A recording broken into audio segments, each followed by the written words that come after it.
Alrighty.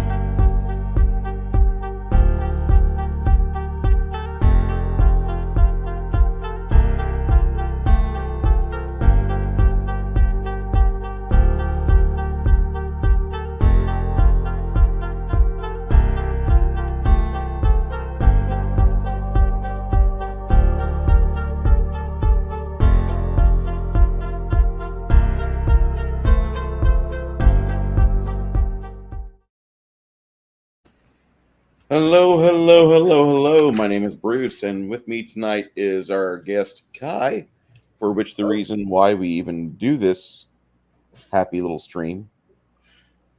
And Kai, how you doing today, sir? I'm doing pretty good actually. So yeah, great. Good deal. Typically, we use this time to discuss our musings, our fresh droppings, as I sometimes put it. And before we start rolling all of that out, we've got some people in our chat that some good people that are regulars here, and we've got the Crafting Gamer. Hello, sir. We've got Flady1 from Flady Gaming, and from our almost Canadian neighbor up in the Pacific Northwest area. Not Pacific Northwest. Idaho is not near Pacific Ocean. Not 400 miles near. 300 miles near. But we got Six Nation, 31 Kings. Kai, how are you today, sir? Within reason, pretty decent. So yeah. I'm in the mood to discuss some of the stuff that we have dropped on Discord here. I think that's a heck of a way to address this because I really like the way your mind works. And Thursday night really explained to me as to how we've been friends for so long. And oh my God, I thought the rest of the panel, God bless you, Garrett. Yeah, I love you, table breakers. I really do. But I thought you guys were gonna fucking like quit on me and Kai because we were going into some serious shitlord territory. Yeah. We live for this shit. I swear. I think the point when I started doing all of the bad YouTube commercial reads was a good sign of yeah, this is where we're at. Yes, that. Oh my God.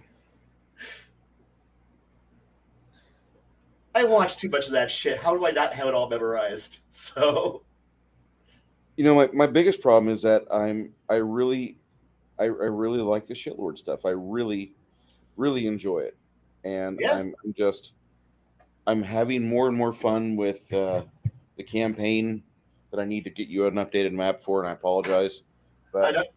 No worries. I've been kind of looking at very 1960s aerial photography recon photos of the map that was given to me several months ago, a long time ago, and deciphering what I think things mean, and I hope that's what they mean. So when the map arrives, I'm gonna look at it and go, oh, that's way different. But it's okay.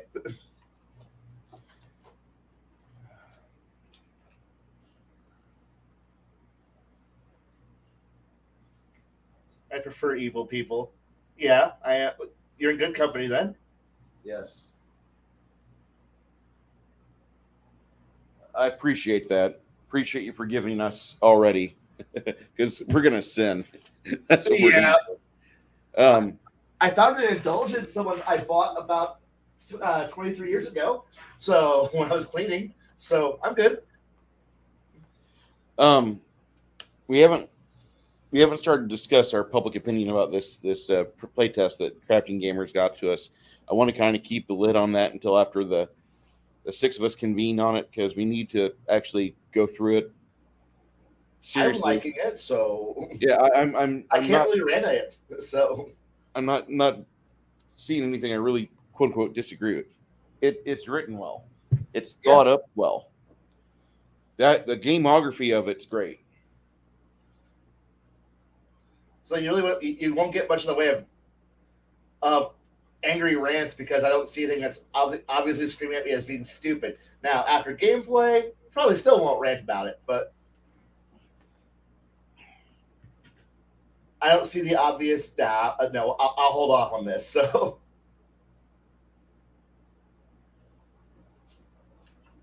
So yep. you remember, like back in kind of like October, you were having plans for what you were going to do in February, and when players are given the helm of the state, it's never quite fixed. They see problems, they know they're there, they dodge it or work within the system, but then they don't do a damn thing to reform it. And this is a Nope. partial victory, is what playing a character of a culture they're from, but part of you that is hoping for major reform. And I like a player to, like, like Shadow, he'd up in a system to what's completely, going to write it. He would completely just throw the system and the game board, the table, like off a porch. All right, Oh guys, let's yeah. set up how it would work. And he wouldn't want to perpetuate something broken. Yeah.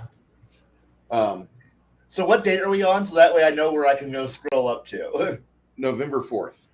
Okay, I'm past October then. I need to scroll way through it then, because yeah, I want to follow along and read what and try to decipher what I was stumbling around in.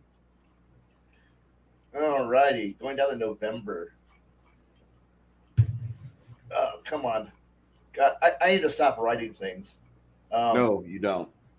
No, I mean writing. You're right. I gotta keep writing as much as I always do. I'm digging it. I really am digging it because the other guys will talk about a system, but they won't really go into the detail of it like you will. You'll like break things down to a granular amount to where we're now going by milliliter, and we'll figure things out from there on trade and logistics.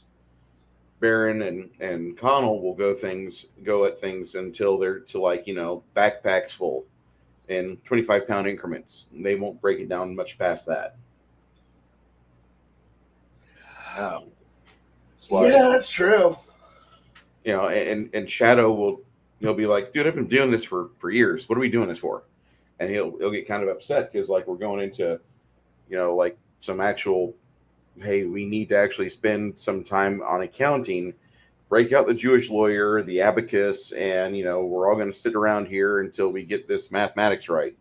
And Someday, I'm going to find me one of those classic old banker green visors, so I can just have it on hand and just go, oh, good, the fun's starting, and then put on the visor, just for, just and have everyone else go, oh no, the fun's stopping, and I'm like the fun's stopping for you.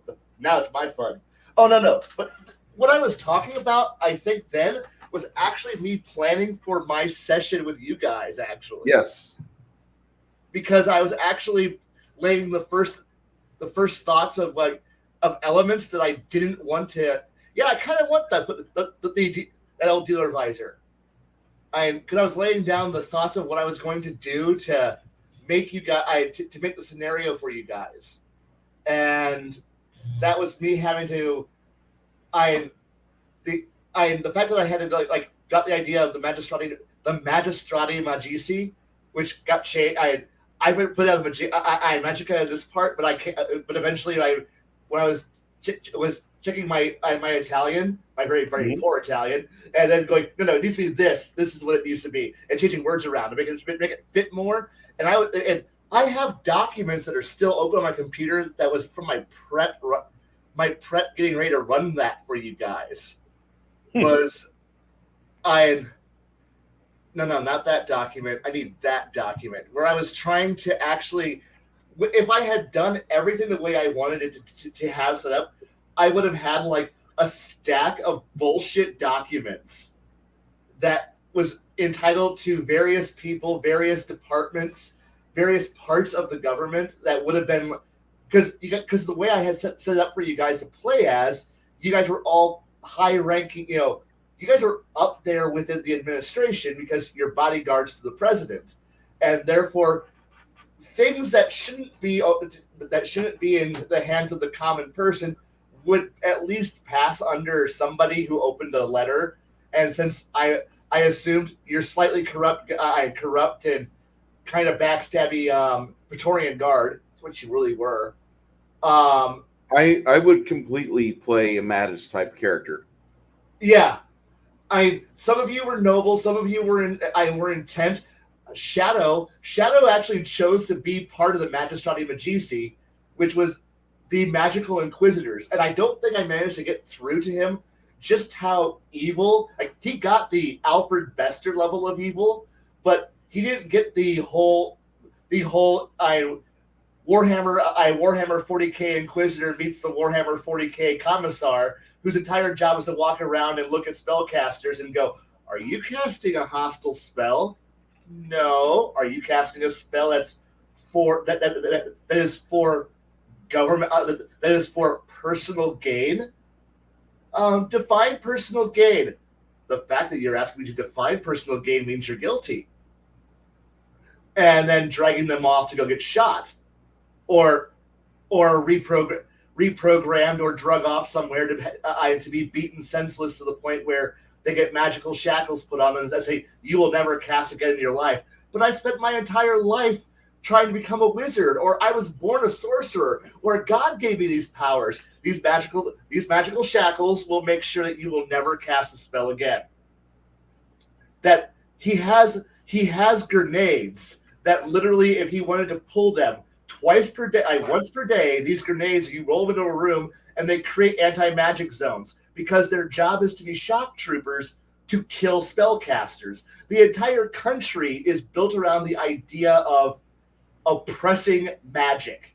Magic exists. We can't get rid of magic, but we hate, and we know we need magic, but we hate magic to it, where every military, like every spellcaster who wants to be able to cast spells like a D&D character cast spells, offensively do cool things, has to be shackled to the military, and with people like Shadow who are sitting here 10 feet behind you with a gun pointed to the back of your head saying, "Don't you dare try to do anything that might, make yourself rich, make yourself powerful, make yourself benefit from spells. You live, Mr. Spellcaster, to serve the country and serve the state. That is all you live for. But you can always become a civilian and then only cast beneficial spells that heal people and help people. But at that point, you get to have the automated gun turrets of killing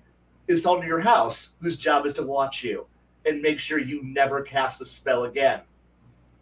And that's the country that, when I put other groups in this country, they all kind of went and looked at it and went, "No, this is pretty good. We like this. This is," and I'm like three-fourths of the player's handbook is legitimately spellcasters. You're all playing spellcasters, and you're okay with this system? Oh yeah, we're totally okay with this system. In fact, we're gonna buff the system. We're gonna refine it. Why? We like the idea that we have anti-magic bullets and the ability to shut down magical creatures with a grenade. Okay. And I'm sitting here shocked. I'm stupendously shocked at my players looking at the rules that I had handed them I wrote them out and then watch my players kind of go, we need to modify that rule and modify that thing. And even when a player became president, where he orchestrated the overthrow or election of his character to become president, he got in there and then went, I love all the, I really hated all this corruption before I was the guy in charge. But now that I'm in charge, I'm the one in charge. Oh, yeah, okay. I will totally be okay with the Inquisition answering to me. I'm okay with Psychor answering to me. I'm okay with the military backing my every action. What's the problem again? You were totally against the oppression of the government. I was? Man, how naive of me! Now that I'm the guy in the big chair. Hey, party, are you all in on this? Oh yeah, we're totally behind you because we're now part of the new administration, and we're getting one player. I'm the crafter. You're already sending me massive government contracts. I'm making massive buku bucks because I'm making they're pulling off graft that would make Lockheed proud. It's like if these players are going, man, Raytheon wishes they had our profit margins. And I'm sitting here going, holy shit. You guys hated all this shit when you guys were low, but now that you're up here, you love this crap. I love you people for being fucking dicks. And that's what it came down to. And then and now I'm sitting here going, now that I have Shadow as president, when it comes up to my turn to run again, I'm gonna sit here and go, so how are you kicking over the anthill? And because unlike all my other players in the past, Shadow I don't think will sit. I will actually look at the evil and corruption of the government, the military, industrial complex, and its graft with the corporation, with the corporations or its oppression of everything, and then be like, nah, this is evil. I gotta stop this. And then here's me going, oh no, because it's gonna be a carte blanche just chaos, and I'm gonna love every moment of this, especially since one player has spent years trying to create this this delicately balanced load bearing marshmallow that runs the entire that keeps the country running. And here comes Shadow, bam! I'm now the load bearing marshmallow, and trust me, the poor player who had that happen to him, he's literally now looking at everything and going, he's just waiting now to see what chaos the new old Mr. President does. Because as to quote him, he wasn't supposed to live.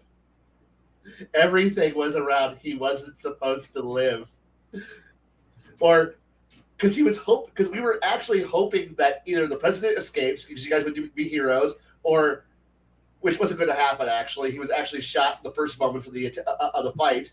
I was wondering if it was fated for him to die.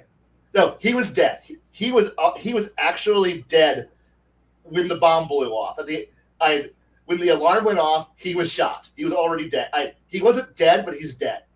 But the thing is the fact that Shadow never realized that his spell requires a living target to be able to work. Should be betraying that something's wrong, and that the dead president is not dead, despite Shadow sitting here with a flamethrower and killing burning the body to death, death and back, and going, "Hey, your spell's still working, dude."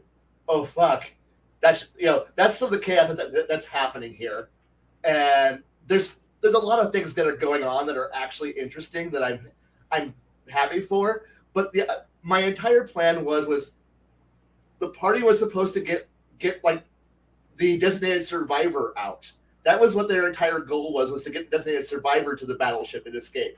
Instead, it was we got Mr. President, who's dead, onto the battleship to escape. Oh fuck! Thank you for throwing a kink in my works, which is great and hilarious, and I'm glad. And when it gets back to my turn to run, I'm looking forward to this because it's gonna be fun. It sounds like a lot of fun. It really does. It does. I'm looking forward to it. I actually, when I was in the middle of Jade's game, the tone, because of the steampunk atmosphere in both of these, made me wonder if you two had confided in each other as to what type of system you wanted to play, because everybody else is running Arthurian fantasy or Star Trek. Good Star Trek, not Picard season 2. But I mean, you know what I mean, right? We're not doing steampunk. Nobody runs space in 1899 for a few good reasons. Meanwhile, I've got a copy on my shelf right now. So now the thing is that both Jane and I are huge fans of Final Fantasy 6, 11, and 14, which are exceedingly fantasy mixed with sci-fi, mixed with steampunk. That's what those three games are. Those three games pretty much all live in almost the same world and thing. So for the two of us, you gotta realize that both of us like Iron Kingdoms, which is another fantasy world with giant robots. A wonderful fantasy world with two really good really good skirmish games, Oh yeah, and the and art. they're almost forgotten now in 2023. Yeah, but the and I, if it wasn't for Iron Kingdom's D20, that book, I probably would never have gotten as far into making my because I too love Final Fantasy VI's Magitech armors. And when Jade sent the original artwork and for the for the mechs over to me, I saw them and immediately went, "This is exactly how I pictured what the first generation assault armors looked like." You know, because I too, being a desperate young kid running my world, early on, I'm like, oh shoot, I need a bad guy, and of course, brain deadly, I went and stole Final Fantasy VI's Magic armors. I went and thus had to reverse engineer. Okay, so how did these get invented? And I had to scramble, and roughly at the same time that I was trying to figure out how my Magic armors came out, someone threw at me Iron Kingdoms, and suddenly I had Warjacks, and I'm sitting here going, "Wait, Warjacks?" And I already had a player who was a golem master. Like he built golems, but he's like, "Wait, can I just make an iron golem where I hollow it out and then I control the golem from inside the golem?" And I'm like, "I don't see why not." He goes, "Cool, medieval power armor." I'm like, "Fuck yeah, medieval power armor." Sure, it took you 3 years to build it, but now you're invincible, and I don't care, and because it was a cool thing. But he's like, "You do know it resists all magic, right?" Yeah, but it don't matter. I can punch people to death. I'm like, "Fuck yeah, go for it, dude." And we had a lot of fun because that was also the same game where I had one friend who rigged up. I discovered the joy of contingency spells, so he rigged up his entire house to shoot lightning bolts at anybody who thought bad thoughts about himself, about him. So they were all set to read minds, and if anyone who was in his house read read a thought wrong, it would shoot a lightning bolt at them. Well, he was definitely like I'm like, it's in the middle of the night one day, you're just trying to go to the kitchen, and you stub your toe. What's the first thing you think about? God damn it! Why did I do that? Why did I? And as soon as he said, "God damn it! Why did I?" Well, now it's a bad thought about him, and he got fried by his own house. And he's like, "That is the dumbest death I've ever had. Thank you." We got like, "You worded the spell wrong, man." And he's like, "I got killed by my own house's traps." Cool. So that's new character, right? Oh yeah, new character time. Yeah, it was a great time. I loved it.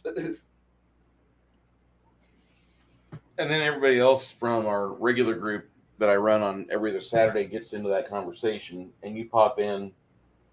Delta Squad morning shift didn't finish their shit, so we have a magical bar brawl in the railroad district and a call of adventurers intimidating shopkeepers.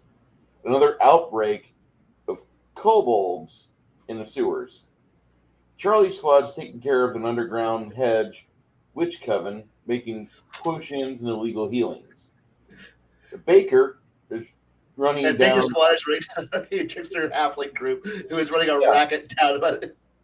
It's, that's how like his Echo seriously, Squad call off the day.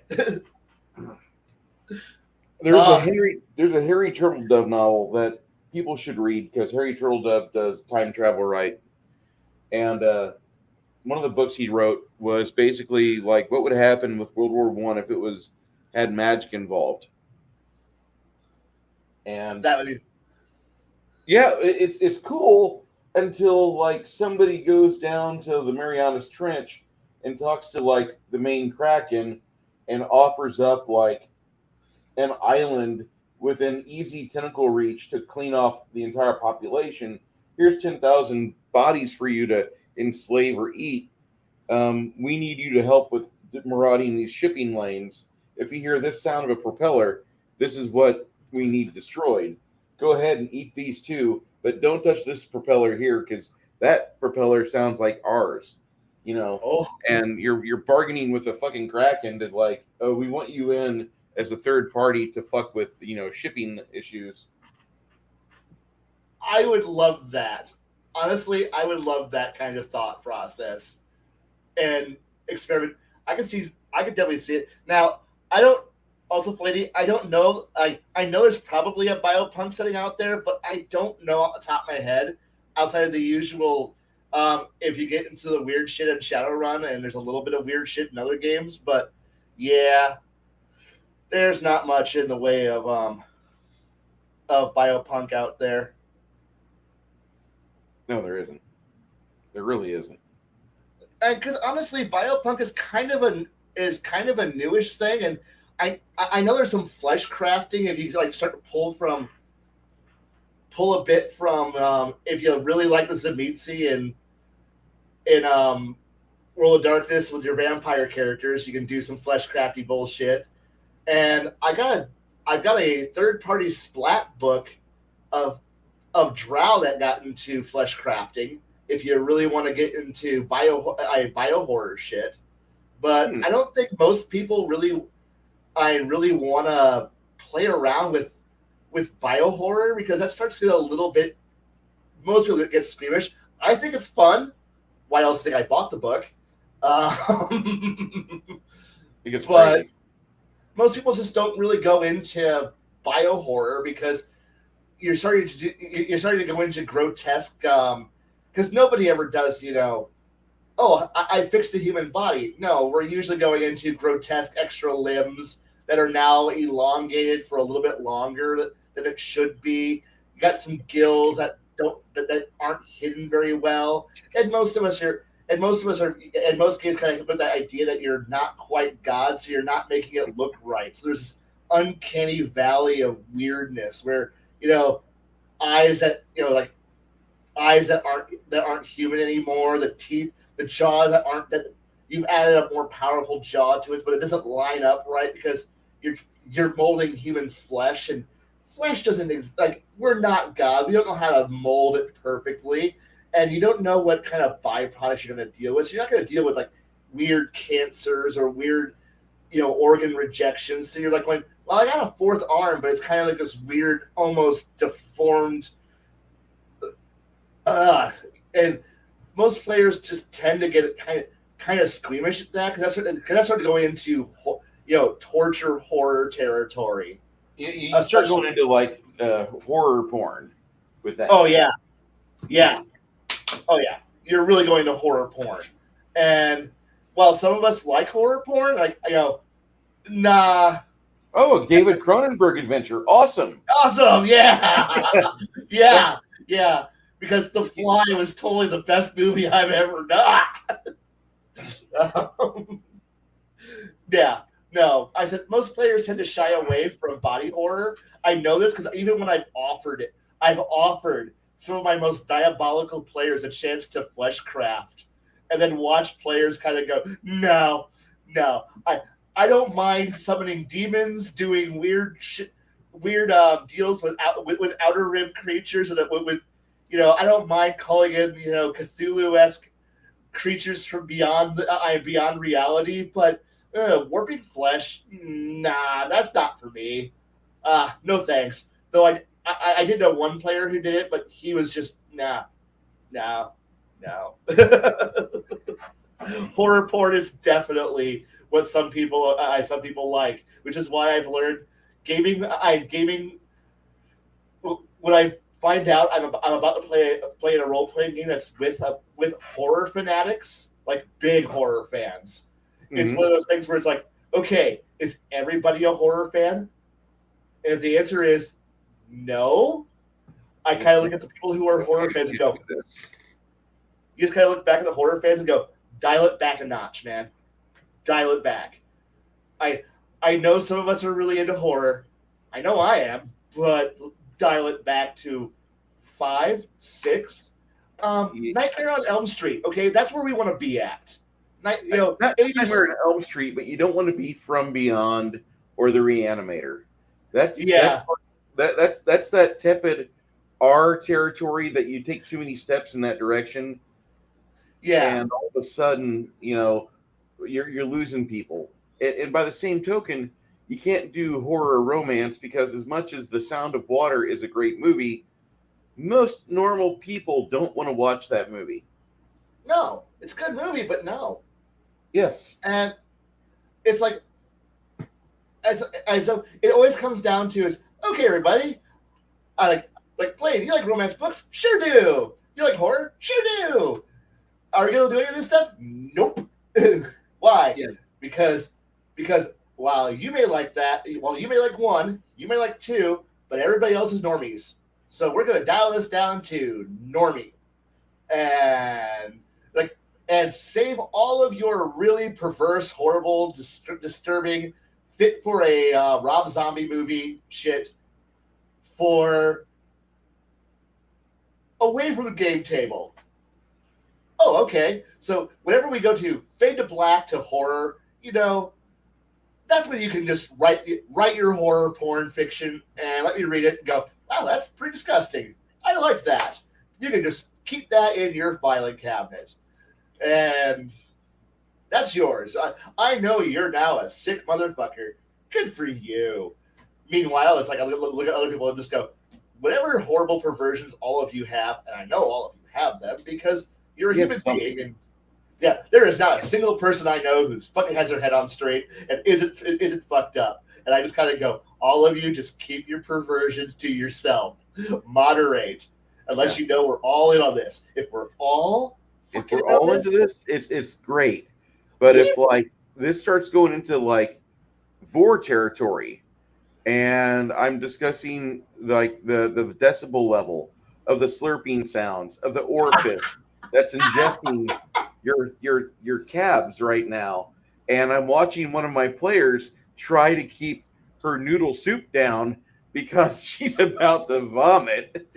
That's not exactly good territory to be in. That's when you're like, I should have taken a temperature before I ran this. I didn't read the room. I am so yup, screwed. I'm because like 6 out of 8 players, they want to know like how bad this lamia is going to eat them, and like what's going to happen in the interim with the leftovers. Do they get some play before they get eaten too, or are they just going to all get eaten at once because this thing has a bottomless gullet for a stomach? yep. Well, let us know, Bruce. We're some freaks. And then you have like Senor Newbie, and his wife Miss Normie, and they're looking at me like, "What have you done? What What have you hor- done to us? what Our, horrible thing have you done? our child watches your YouTube to see his parents get beat up, and now you're describing Japanese vor porn to us." And I see. I can't dial it back. Like I got Now, 6 people that are like strapped in, and they're literally strapped in, ready to go. They're like, "Yeah, that my place." problem is that see, I usually have the problem where it's like okay, we're describing a scene and then like, Ed, you were taking you one guy, you're taking it too far, my friend. Stop. We have Janet out there. Janet's got the pom poms today. Make your horror porns games private and charge lots of money. I know, Bruce, you can do this. I with the right group of people, fuck yeah. Yeah. You know what? I will crack open all the horror movies that because you got to realize every night I go upstairs, I watch a horror movie every single night. So I mean, horror is kind of like I get like, did you fall asleep to Texas Chainsaw Massacre? Fuck yeah, I did. Janet, mean, was pretty tepid though. it's tepid. It is, but it is like, but when your go to sleep movie is like Saw, or or you're sitting here watching just various just whatever. There are stacks of them upstairs, and they're fuck it. We'll just throw something on, and it usually involves someone dying horrifically. It's okay. I mean, that's bed night. That's bedtime sounds. See, I want to run a game for my players that would play it that would be in their mind have the special effects of Rob Bottin, the man who Ooh, did the Thing in 1982, yeah. and a lot of other really good 80s movies too. But The Thing is what everybody remembers. I want to scare the hell out of my players.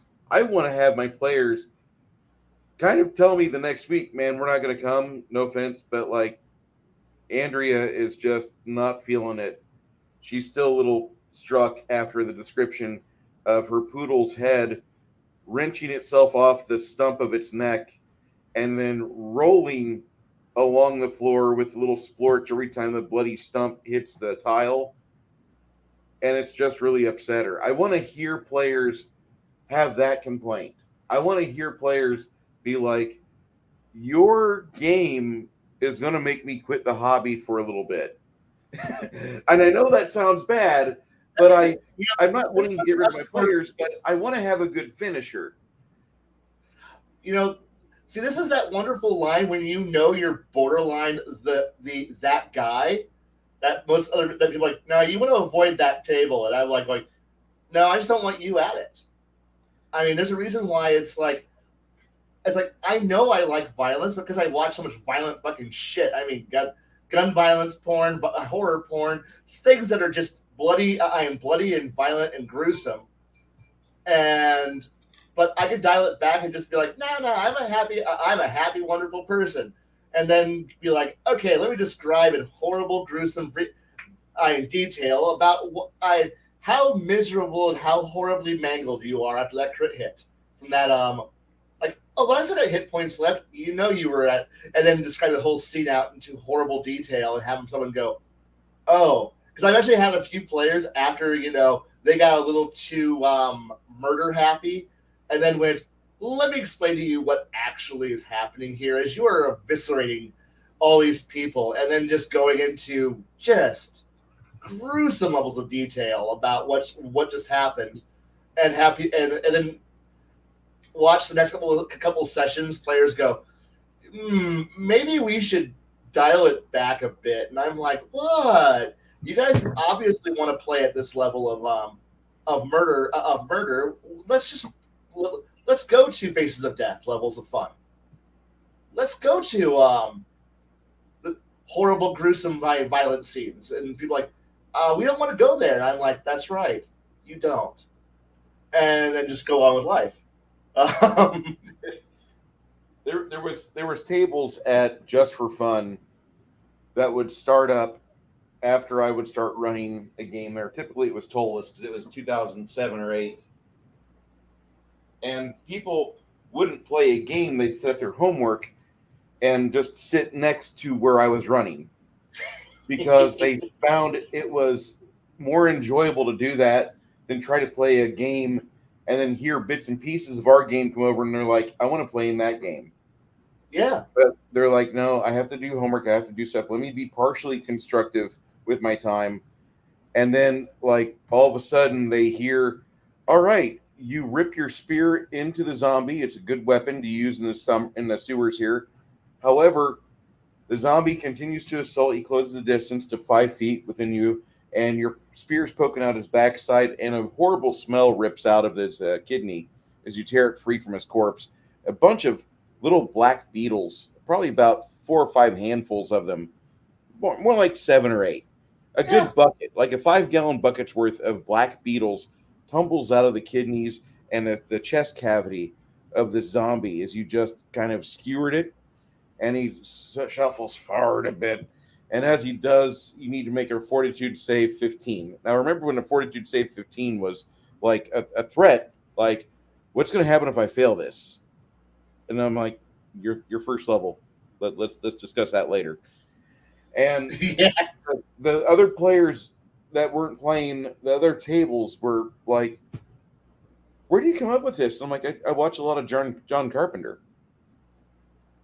I read a lot of horror books. I mean, I read a lot of things where people deal with shit like this. I mean, this is the series of books that made me a complete and total sick prick is anything by Clive Barker. Yeah. Clive Barker. Oh, go ahead. Go ahead. No, I'm agreeing with you. Did you ever read that one where they had the tapestry little rug and there was a world in it called Imagica? You never read that. Okay. No, I did not. I did not get a chance to read Imagica. Sorry. It's all right. I know you're a voracious reader, so one of these days, maybe in 2027, you'll get to it. because you build a list. I Like do. my upcoming video list, it's like Kai's like book list, but there's like hundreds of books he has to read. Um, Yes. Clive Barker just like completely got my imagination into a spot to where I can run at a game store that is for adults in the open in public. I cannot Hmm. run at a game store that's trying to sell big corporate game products, if that makes any sense. Oh Like, no, I yeah, yeah, because just they're for trying to fun. put yeah. Just for I fun would let me run there. The game room would let me run there. But there's game stores here in San Antonio that, like, if you cause the kids nightmares at the Adventure League tables, you get shown the door. You can't play that out here. You have to yeah, pay I for understand. the room.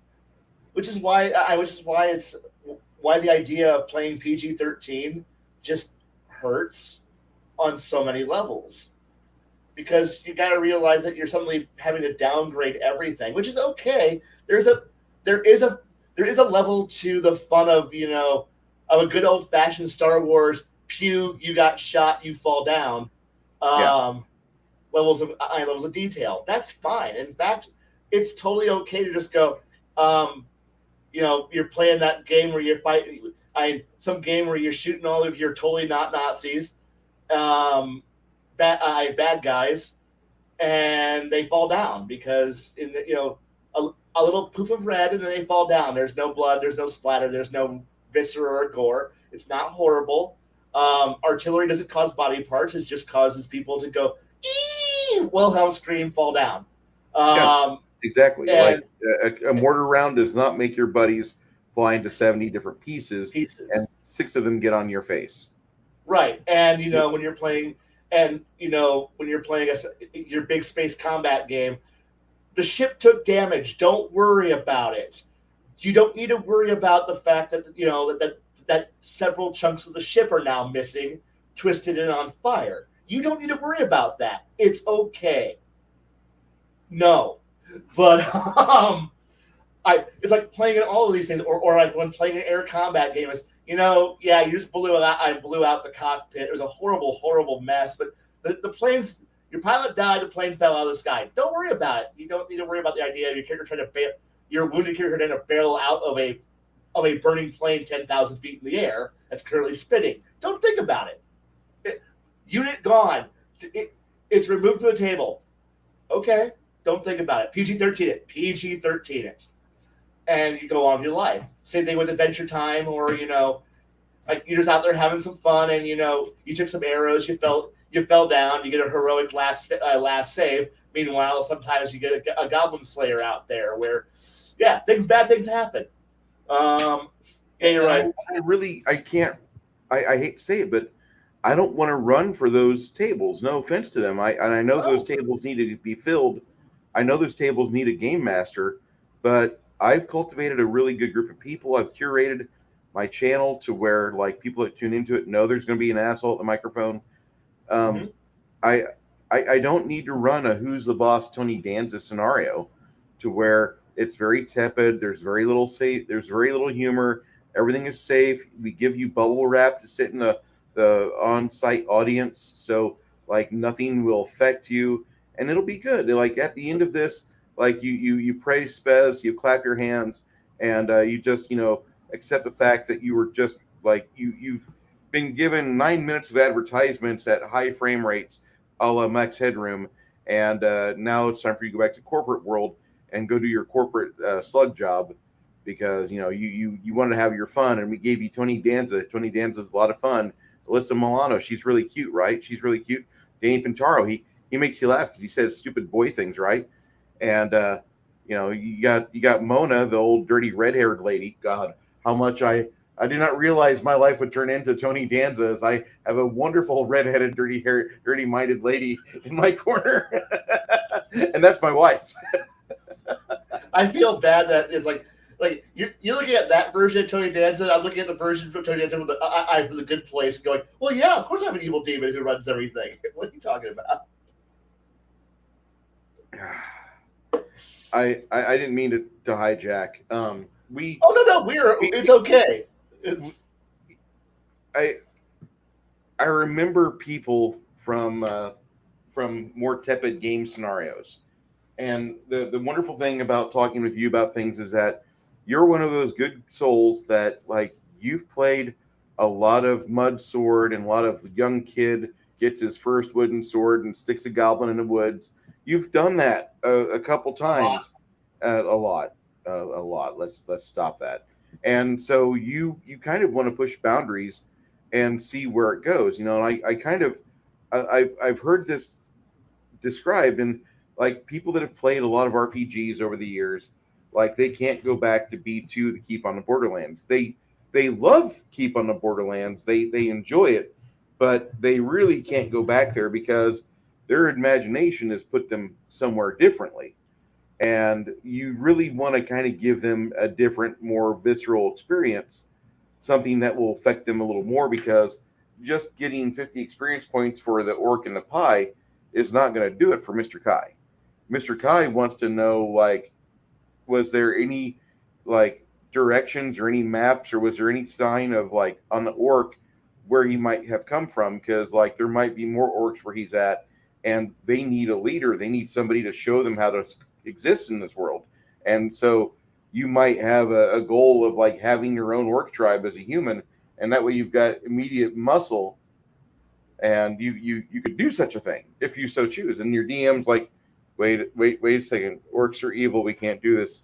Not all orcs are evil. I can tell these orcs to be good, and if I give them money, they'll be good, right? Well, Uh, Actually, I have a very similar story to this.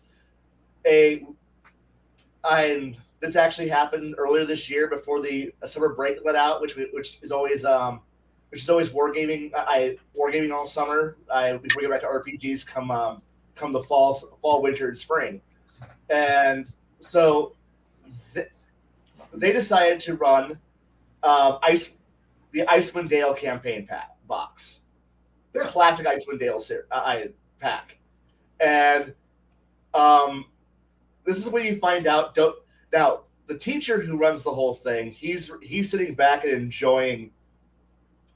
It's no, I do enjoy Keep on the Borderlands. I could go back to it, but you're right. I'm going to subvert it at just through play. Going to subvert the game, but he's running the whole thing or trying to follow the adventures that he's given. But because he's he's new, he doesn't know what he's saying, but he doesn't realize what happens when a betray, this event happens that's supposed to, make you feel like you're suddenly cursed and trapped, and now you're racing against the clock.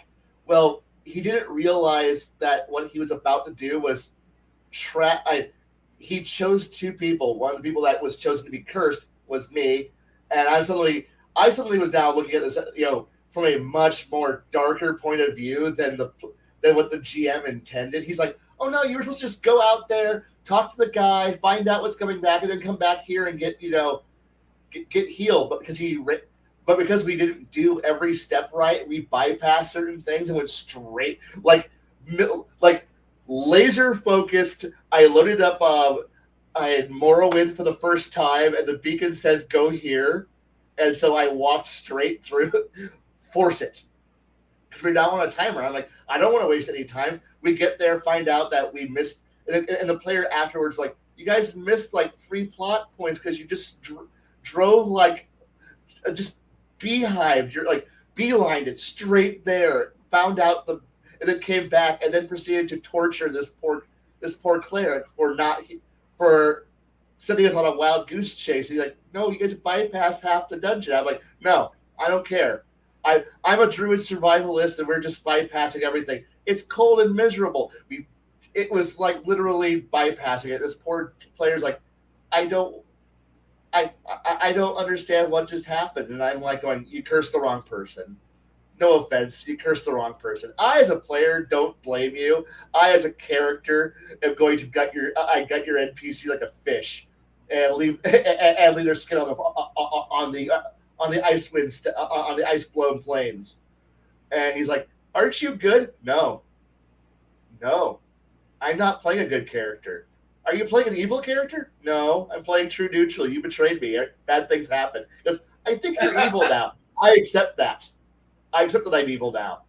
Oh, I'm like, and at one point I'm like it's like for the rest of that campaign, I was carrying the cursed item around and going, "Oh, the first person we find that we don't like, I'm going to just make them hold on to the cursed item and go, you're now cursed. You're going to die slowly. I'm going to watch you die. What is my torture device now? And when they're dead, I'm going to pick it up with a rag and then put it back in my purse.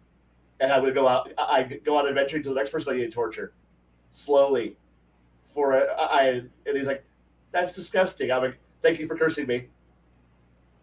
There's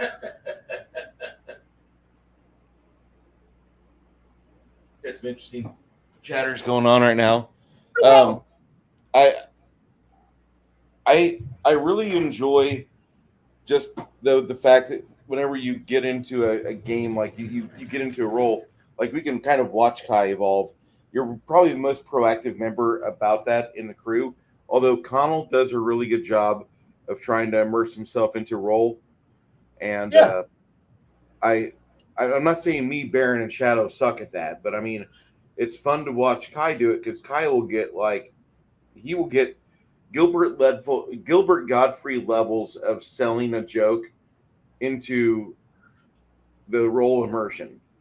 And what I mean by that is that, like, if you remember back in 2001, I know some of you weren't born yet. Listen to what Bruce has to say. In yes, 2001, we got hit by the terrorists, blah, blah, blah, blah, blah. And then the first time, about later on, September of 2001, New York had some things going on, and people were still kind of scared to go out. They were still really scared. And it was very weird because these people had never experienced horror on a local level before. Well, there's supposed to be a roast going on, and I believe it was the roast of Donald Trump, and nobody was selling jokes that night. Nobody, they were telling jokes, they weren't selling them. They weren't forcing you to be like, oh my God, that was a good joke. You were hearing things that could be funny delivered in a not so funny way. And then finally, Gilbert Godfrey gets up and he starts his the aristocrats joke. oh And yeah, he really went like whole hog selling it, like talking about all the things that happened during the aristocrats joke. And he got to the point where, he's starting to pantomime and the people aren't enjoying it. And then he repeats a couple things. And because that's part of the joke, you have to, well, wait, I can start this at the beginning if you didn't. You just sat down from the bathroom? Let me start over, and he starts doing that a little bit. And then he says, this is a very educational joke because I'm telling you big words and what their meanings are. Uh, He was nonplussed with their performance. And he just goes whole hog on this thing. And it was the funniest thing I'd seen since the day that I was on vacation and the fucking towers collapsed, got attacked, bombed, whatever. Um, the thing is that pulling off the aristocrats joke is always a just a great way of doing it, and I always love I always love a good rendition of the aristocrats. It really is that good. That good of a talent to be able to pull off. yeah, it requires a specific approach. You might say that you could vary it up and make it your own, but that's actually a joke you want to tell like Gilbert did Oh because it yeah, will have maximum punch. And oh yeah, and the way that he tells that joke is exactly how I've watched you get into character before. And it's kind of weird because the other players will be at the table and they're we're doing this for only like two one shots of 2 hours each, and nobody really gets into character except for Kai. And once Kai gets in character, I'm pretty much like, all right, I oh know what I'm gonna do with my character now. But yeah, you're the one that like gets you're the charcoal that starts the fire on that. So I oh kind of wait for you to get into this, and once I figure out like, okay, this is where I need to be at, like whenever and we were playing a game I have no basis playing, and I love Garrett to pieces, but I'm not into Exalted that much. It's a neat game, it's a neat process. I need another day in my life to even approach that game. right, and like that's a hard game to get into. But I honestly, this is honestly like I will admit that when I go into like the session 0/session 1, the first thing I go in with this kind of like I have an idea what I want, and then I 3 4 like just as the great quote of no I no plan ever I know no plan ever survives contact with the enemy. No character concept I have ever survives first contact with the campaign. So I'll come in with this grand idea of so I used to come in with like grand ideas of like what I'm going to do with this character and all this other shit, and then I throw it right out the fucking window because once character interaction begins, and then it becomes this fun little okay, where's my place? Where's my place? And then kind of like getting that damn some damn manual to get into fucking first gear, like you just grinded that motherfucker until finally it drops into gear, and then from that day forward, from that point forward, it's just running. It just go. It's just run, play with the character, and just personalities now. I now in fact, and then I'll start building a personality for a character over the next 2 or 3 sessions. So in a bigger group that runs for runs for a real period of time, I'll be quiet. Like I'm always quiet the first 1 to 3 sessions in a group. Like I will always be the quiet one. So I'm trying to figure out where my humor is going to fit in, where I'm going to fit my place into the group, and then if the campaign ever makes it to session 4, we're now in gear. Personality, I will be in there, and I'll be running and I'll be making dumb choices based on personality rather than character sheet. And these little one shots, I have to like jump into gear fast. It's like I'm just clutch dumping at this point. It's like boom, just slam it in and go. I don't care what personality I'm running with. This is what I'm going to go with, and we're just going to drive straight forward at high speed. And then I feel bad. It's like I want to just play the character. I really don't want to have a tech demonstration of like this is how the world works. No, I want to play like no. I've chosen to be the fighter who's armored to all hell and back, and I'm going to walk through there, walk over half dead bodies and stab their heads off with shields, or I'm going to play the world's friendliest giant power armor, or whatever. I've decided to play something stupid and enjoy every second of it, and I'm going to have fun. Because that's ultimately what I'm here for, is to have fun. And you're right. And I do love it in longer games when players start to go back to the aristocrats, when I've had players list off all of my sins and every bad thing I've done. And like, what do you say about yourself, the aristocrats? And then have players go, I don't understand. And I'm like, and like 2 people start going, oh, fuck. And it's like, yeah, I just made you list off every horrible dark deed I've done. And then occasionally I would check and go, you missed a couple. You missed about this one and this one. I also done this thing. You were the one who did that? Yeah. And have them go, God. And as long as you end the joke with, it's the aristocrats. And then they fucking just, 2 people will laugh, 5 people will stare at you stupidly and go, look it up. Just look it up. And you'll understand. Yeah, we don't have time to have you recite the whole of the aristocrats. We don't have an additional 75 minutes for us to sit through the telling of this family at the talent agency. You have to do that on your own when you're on the bathroom toilet after like a night at Taco Bell. That's when you have time. And that's when you're gonna find out that every comedian has their own version of it. Yes, everyone's different. Everyone has it. Everyone's different. Some like some people are just and it's always some horrible variation on it. And the whole point is you try to one up and shock and make people just go, God, and then you hit them with the punchline. And it's always this way. Comedians do this to each other in the back. Like it's like the only joke comedians tell each other. Yeah. And the thing is that we gamers do our own version of it. We don't. It's not the aristocrats, but when we tell each other war stories about our characters, we're in essence doing our own hobby version of the joke. Because we're working up to that point where we're about to go, oh, I've got a story that's like that. Let me tell you how we got to that point. And it rolls like this. We have variations of it, the badass of the day stories, or the humanity fuck yeah moments, or the the that time I died in an amazingly gruesome fashion, or that day I died for something stupid, or when the luck turned against me, but it didn't turn against me, or when the GM took mercy on my ass. We all have these stories. In fact, that's kind of what half of our table breakers things are. It's literally us telling our versions of these stories. Like, well, do you know an event like this? Oh yeah, fuck yeah, I was in a oh yeah, I was in a moment when something horrible happened, and then I died. Oh, oh, oh, yeah, but that's okay.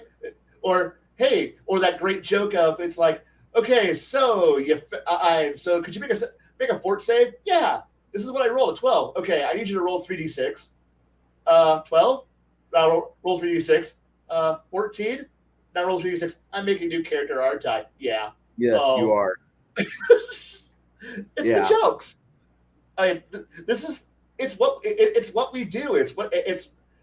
We try to disguise what we do as like advice or logic, but when we resort to, hey, have you ever experienced this? Like, have you experienced a moment like this? The answer is yes. How did you handle it? Well, I well, interviewer, I really need this job, so I handled it with grace and dignity. This is why you want to keep me around, rather than rather than a more unsanitized version. The unsanitized I'm not interviewing for a new job answer, which is okay. So there's a lot of cussing, dice throwing, and what the fuck was that happening at the table? Or what do you mean that fucking happened? No, I was 5 feet to the right. Or or is that what the spell does? And because it's never as intelligent sounding or sanitized when we're actually playing at the table. Like when the shit's actually going wrong and something stupid happens, like the stupid happens and people either get shocked and angry or they embrace the dumb, embrace the stupid, and run with it. Like one player realized he was going to die horribly. Like his spell ran out. He shapeshifted back from bird form back to human because he didn't realize how long the duration was. So he was like a good solid 800 feet in the air. And he's like, I'm falling, aren't I? Yes. I'm going to die, aren't I? Yes. And he's like, I aim my future corpse at the head bad guy. I'm like, what? He goes, I'm going to die. I'm taking someone with me. And then he like catapults, like spears the earth like a rod from God, and just splatters this major villain I had for the encounter. Just splatters her across the entire battlefield in a just gruesome explosion of gore and bits, like you're playing Mortal Kombat. And he and the players were all up for it. Yes, yes, level. Yeah, that I can see this being described to our table. Yes. And the thing was the player loved it because while he knew he was dying, like he didn't try to like figure like he embraced it. Like he didn't argue rules. He just went, no, I'm just going to go kill somebody with my last moments will be aiming my kamikazing my ass into some horrible arcane bitch. We can't get her. She's way too powerful. I'm just going to fucking spear her with my corpse. Well, you're not dead yet. He goes, yet. When I hit her, I'm still alive. When my body finishes hitting her, I will not be. I will be a corpse when it ends. And I'm like, bravo, man. Just embrace the suck. You're dying. And fuck yeah. And I can't really go out and how do you sanitize that for a table breakers or a gatekeeper's moment? Like you don't go out of your way and go, this is the day, like, yeah, this is how somebody died. And I'm like, yeah. I kind of fucked up this stream a little bit. I was trying to get on Rumble, and Rumble wasn't letting me get on, so I'm like, all right, fine, whatever. And we'll just sing. It'll go in syndication tomorrow on Rumble. Sorry, guys, at Rumble, but the ones that want to watch it will watch it. I tried, but Yeah. the Rumble will be at some point. We will get probably kicked off YouTube because we have a lot of. I pride myself on more honest conversations than a lot of other people have. I don't want to have sanitized shit, homogenized thought processes over here. I I know that sounds like everybody's got their own camera and microphone, but like I want, if we're talking about something in pop culture or an RPG world, I don't want it to be like, hey, we did show prep and here's what we came up with. No, I need this to be like, what's your gut instinct? What rolls out of your mouth? And therefore, Right. that's why I want Kai in Table Breakers. The fact that I've got him on a Saturday night show makes me really happy because then I can pick his brain on things. Because I've got like a whole like half diary full, like 300 pages of printed off stuff from. Anyway, Yeah, yeah. I think I think I'm going to skip over the fleet problem entry I have like the next day. I wrote the next day, and yes, I don't want to have regurgitated talking points. I don't want to have a list of these are the current things that everyone is pissed off about today. Did you know about that company? That big company A has done something that angers people. Wow, we should talk about this. yeah, Somebody on YouTube posted something stupid. We need to yell about this. Did you know there's something happening that's horrible? It's important to discuss how much this is critically changing the environment, the world, and the social culture system that we are all part of. I like Neon and I like Geeky Sparkles and I like Tom and I Midnight watch them too. Edge, but like I don't need I don't need to parrot them. I I need to. I don't need to give. I'm not here to give. Your daily your daily dismal Disney report. I don't need to complain about the comic book industry. I don't need to complain about the role playing game industry. I want to cut. If the game industry died tomorrow, I would be okay. I'd be kind of sad that I'm not going Be to a get little certain, upset. That's I'd be about it. slightly upset. I would be slightly upset that my copy of Mr. Torg's Arena of Badassery wouldn't arrive. That would be the one thing I'm sad about. And that's a board game. Like we had a guy on Janet's channel last night that like about a third of the way through the chat, he's like, "Hey, listen, I got to go. One of my friend's parents just died," and we're Yeah, like, "Oh God, I'm sorry." And then like 30 seconds, not even 20 seconds later, I'm there doing the fucking Clarkson bit where I'm like, "Oh no." Anyway, anyway, and I mean, I hate to it's say sad. that, but like, It's sad. I'm sorry, but go take care of that family. Go drink. life goes on. We'll be here. We'll be Yeah. here when you get back. Yeah, my intention is not to really leave from this chair. Nope. I Now pushing through, pushing a little bit beyond the the happy the happy world of my horrible setting, which is actually hilariously fun. Not hilariously fun, but it's the longer you look at it, the more darker, the more miserable, the more punkish it actually is. Because I do believe that's kind of the I kind of am, like I know everyone uses the term steampunk, diesel punk, whatever. Insert punk, I insert genre punk here, but they all forget that punk actually punk actually means something. Because it's always like the point where you're against something or you're trying to rebel against whatever something. the status quo is, you're the punk rock to it.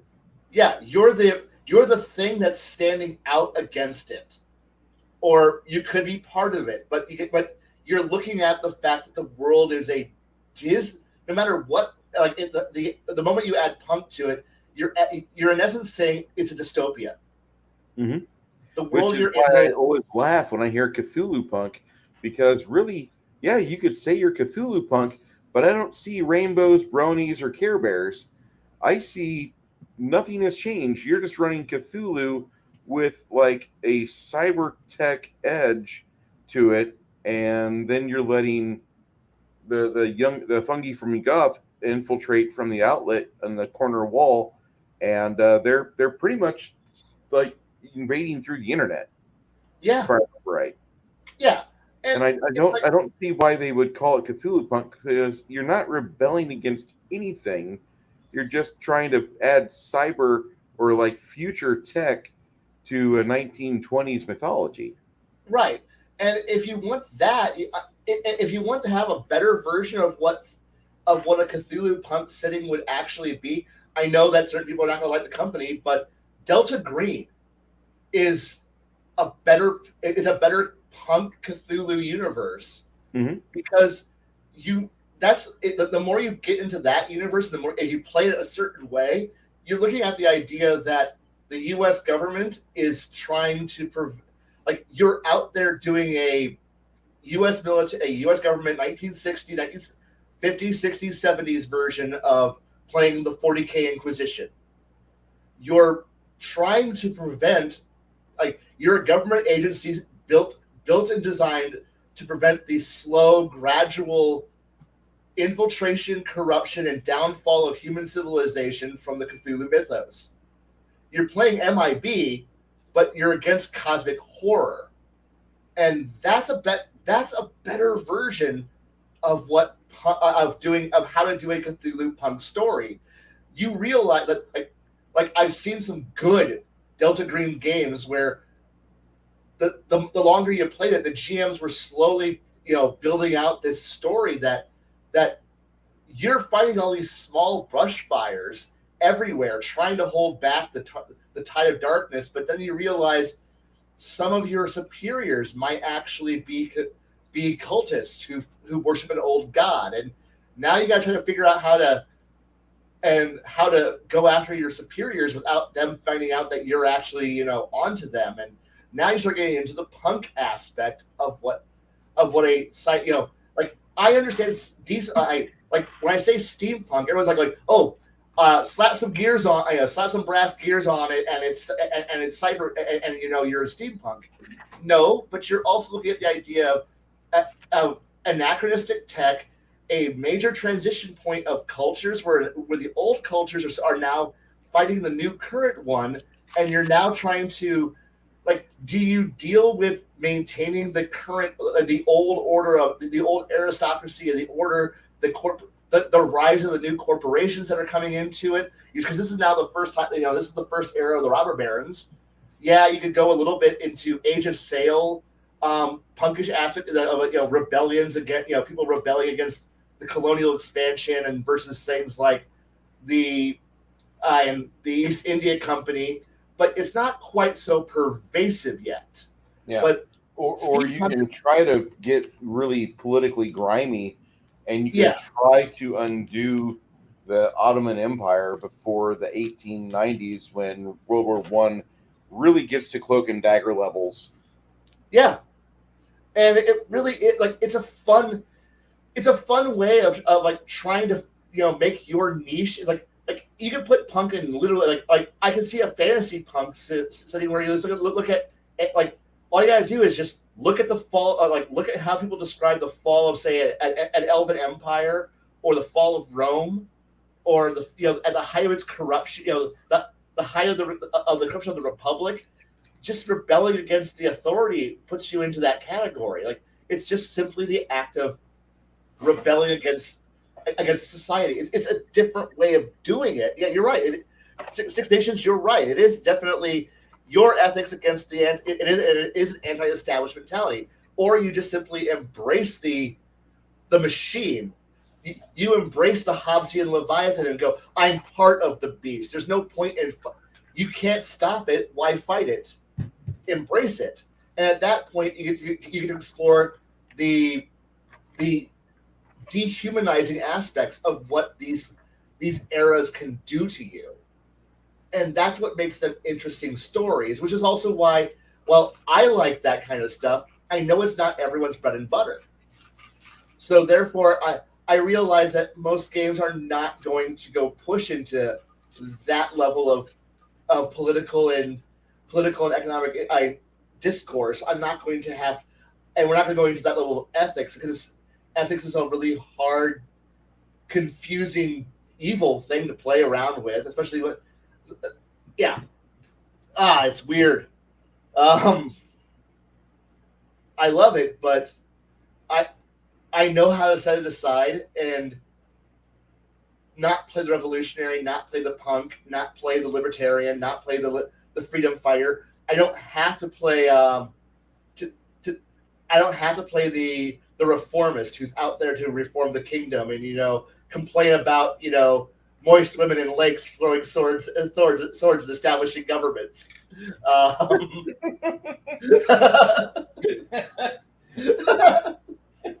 I got the joke wrong, but you got the point. Yes, I did. Most definitely got the point on that. But then again, I've also watched one of my groups literally go, you know what? We're in a horribly oppressive. Again, the world that I ran you guys through for my one shot.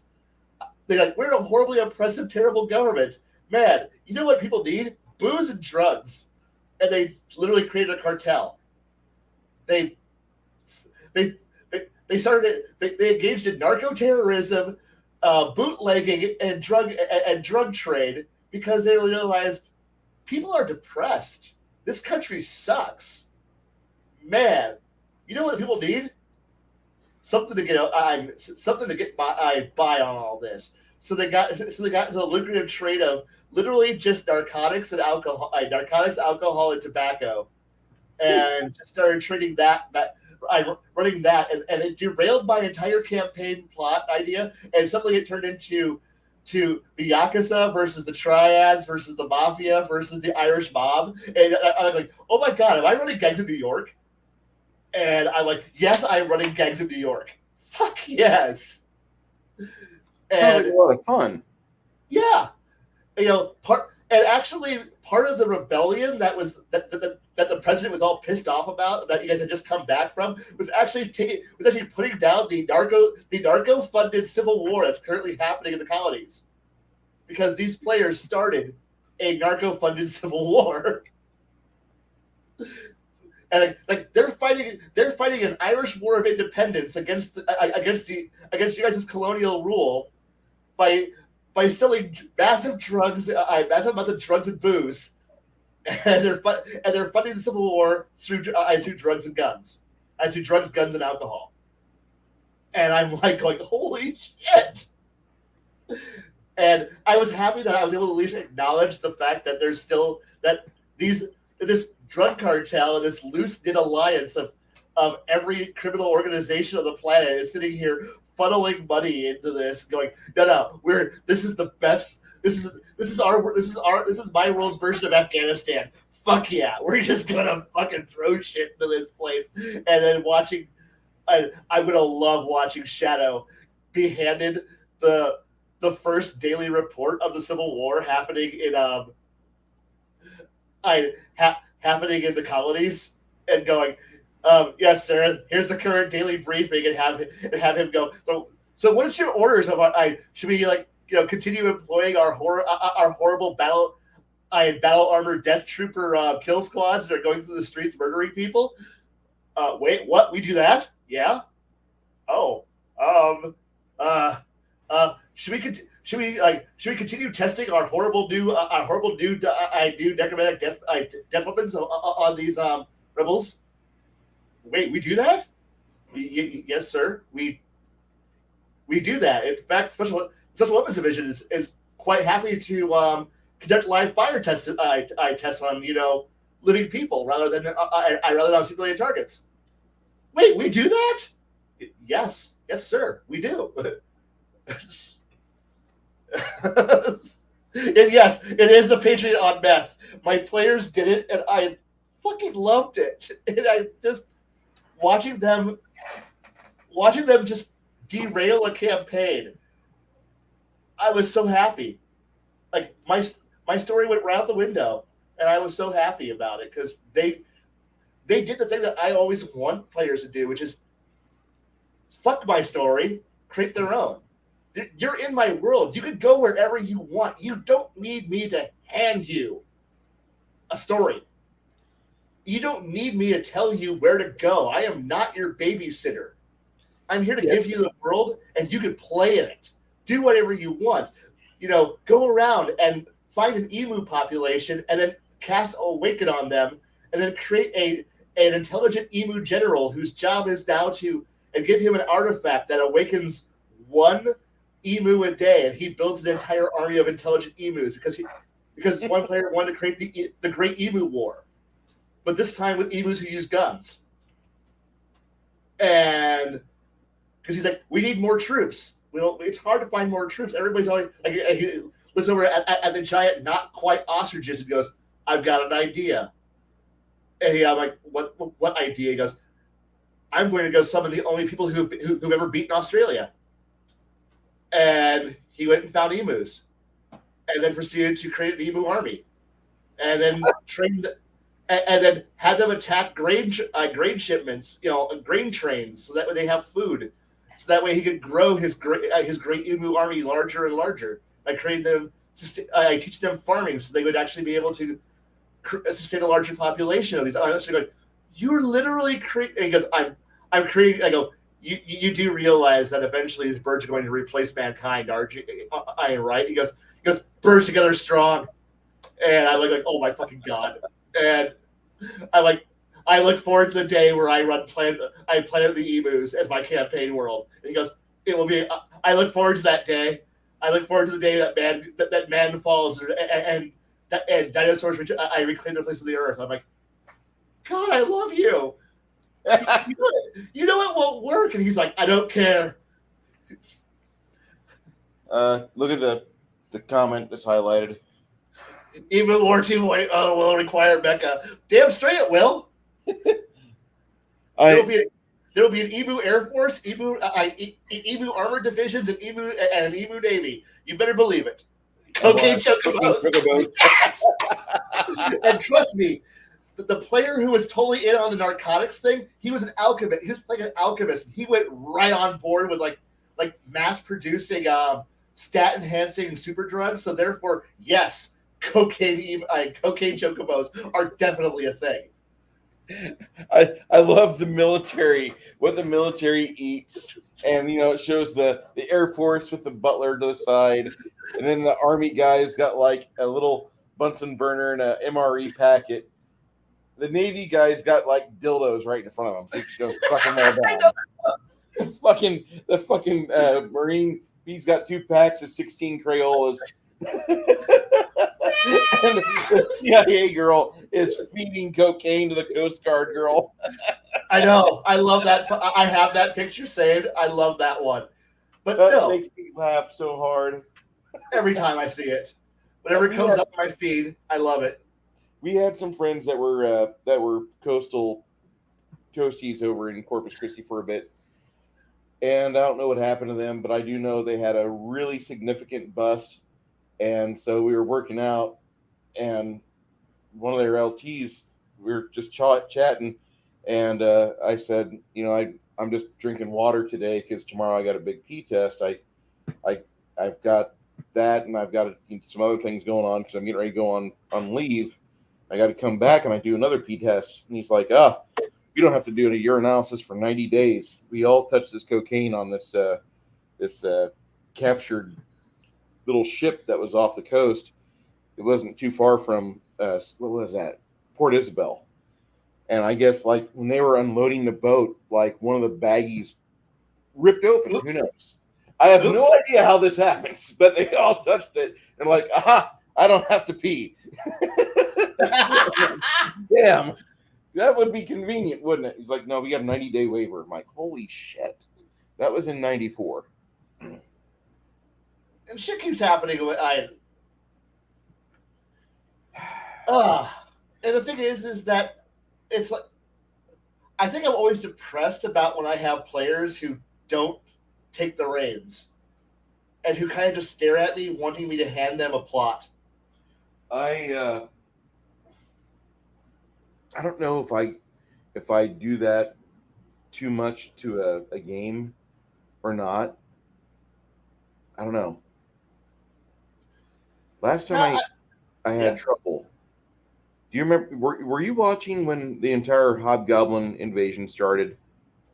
No, I missed the start of the invasion. Okay. I I was busy with life kicking my ass that time. Well, I my remember friend that. ignored four things they could start on doing, and they were exploring around, and they just like decided to call it quits for a night, and they were hanging out at a bar because they didn't want to do anything. Like there's too many like, oh, that leads to this adventure path. Oh well, that leads to this adventure path. Oh well, and they're kind of like saying, no, we can't do this, don't want to do this, don't want to do this. And so like I'd already had them go through like two sets of like the starter dungeons for the 3.0 stuff, the Sunless Citadel and the Forge of Fury, Yeah, and they really didn't want to deal with other things that were going on. They were trying to avoid any plot points that lead to a 270-page hardcover book adventure path. They didn't want that. So I was just like, well, fuck you. I want to give you an invasion to deal with. And that's kind of how we got in the situation we're at right now. and there's nothing wrong with that. I think the point where I started watching was about the point when they were a bunch of donkey herders hiding in a cave, Yeah. which I think was close to the start of the invasion. Yep. Okay, so I missed the start of it. I started watching about when, yeah, they were a bunch of scared herders in a cave, and seeing where they're at now, I'm still going back. Like, are these the same retards who were hiding in a cave? And like, yeah, they're the same ones. Okay, cool. They've come a long way. I'm kind of happy to see what they're doing and how they've gotten to where they're at and how far they've made it, because it's been a fun ride watching.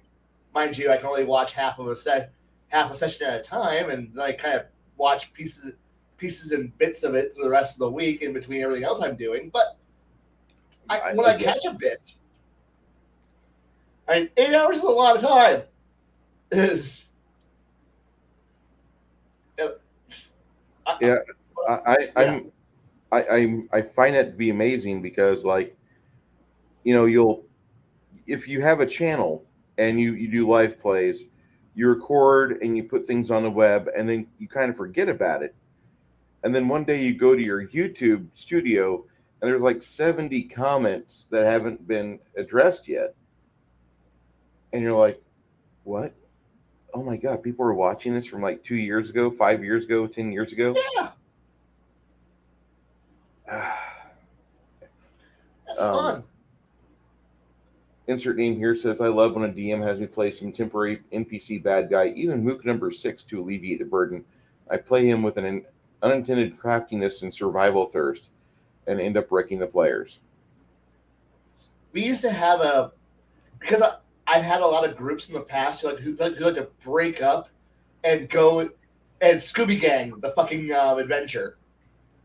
Where they go off in four directions. So I don't do it much anymore because for some reason all my current groups seem to have the party must always be together at all times mentality, because they have it.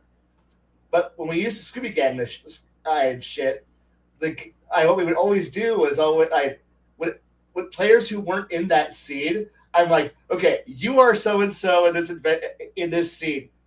Play that concept. Here's the things that you know. Go with it. You are so and so in this scene. You play it as you want to play it. This is your key point. And then now, main players, you're the the actual PCs. You're actually the part of this scene. And I'll read anybody who's not these three people, and then watch the players who got left out of this key scene look with almost venomous joy at the scene stealers who thought they were going to steal all the spotlight. And it's weird watching like almost how to describe it. It's like watching diplomacy players turn on each other. And I kind of look at the players who are like, I'm not you play an NPC, but remember, if you screw your fellow player too much, they're going to screw you next because you're up next, bitch. You know that, right? You're next. You're next on deck. Oh, yeah. Also, if you're too nice, I have veto powers. So play how. And no, I've had some players go utterly brutal, like just cutthroat. Like I cutthroat. Oh shit, Germany's doing too good against Russia. Fuck them. Diplomacy moments, and and just watch my players have fun, and then go, okay, it's okay. We're not going over to you guys' turn now. Players who just got screwed last scene, you're now NPCs, and yeah, it's taking the burden off of me. But boy, is it nice to watch my players throw kinks in the story I had not intended. Because, and I've done it to some players, and some players go, I don't know what to do. You just gave me this merchant, and I don't know how to play a merchant. And then I unfortunately gave a merchant character to a guy whose life's calling must be a used car salesman. Because he haggled the party like God, like they left with nothing. Like they were lucky they had pants on. When it was over, and I was so happy with it. I just got thirsty for like. I wonder if there's any diplomacy live plays on the internet. Because I could definitely go for some backstabbing sons of bitches in my creative time. And holy shit, like they've got the greatest diplomacy game, the 2023 DB&I. I think that's national, the diplomacy board game national invitational grand final, and they have that. I'll get the link for this in chat. It's got commentary. I don't know if it's clean or not, but I'll just get it in here, and that way you guys can see that I'm not trying to BS you. I like the game of diplomacy. I've never had a chance to play it because I will have to look for a new store after I get done if I'm successful. It's the best convention game you'll ever play because you don't know anybody, and if you piss them all off, you won't ever see them again. But at that point, you actually got to be charismatic, and gamers are not charismatic. So it's like this. But I do remember the last game of Risk I ever played, which might as well have been diplomacy with more dice. Mm-hmm. And that it was played on a New Year's Eve. We were playing it. It was cutthroat as fuck. Every turn took hours because like an hour because everybody was like going off into other rooms to make treaties, negotiate, and then when one player decided to break the treaty and backstab, oh fuck, people were pissed, and one guy flipped the board. Like it was actual legit board flip. And I'm like, we are never playing Risk again. Ever. And people are like, but no. First off, that was my board you just flipped. And those are my pieces that someone's picking up, not me. But no.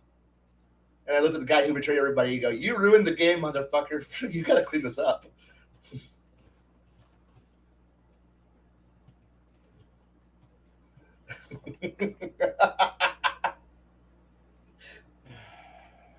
How do you nuke people in diplomacy? I want to know. Yeah. Usually, if there's anybody mentioning stingy people about treasure, it's probably me complaining about benchy shit because I've seen the bad where stingy can lead you. I know I understand why stingy is important, and I respect it when the GM can pull it off. But I have seen the level of retribution and anger that it will instill, like Goth sacking Rome levels of insane just savagery, and I would prefer to not have that happen. The GM to tell your treasure. Oh motherfucker, Baron, you know better than that one. And yes, the GM to tell my treasure. Oh, Yeah. Kai, my favorite thing to do is really like super evil. Yeah. I'll get the party to where they're like kind of at right now, Mm-hmm. and then they go into like a. Oh, I have to Google something real quick. No To get worries. the name right, but you have to do the setup right, and if you don't do the setup properly, then well, it just doesn't really work out as well as you want it to. Um, No.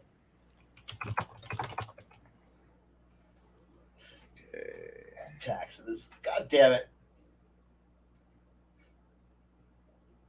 Baron, I think what you need to do is go back and see, find find the day I gave that the someone steals my shit rant, and just have that keyed up so that way I can just know when someone puts the you stole my shit, and now I'm going to fucking go on a John Wick levels of revenge killings to get back on my crap.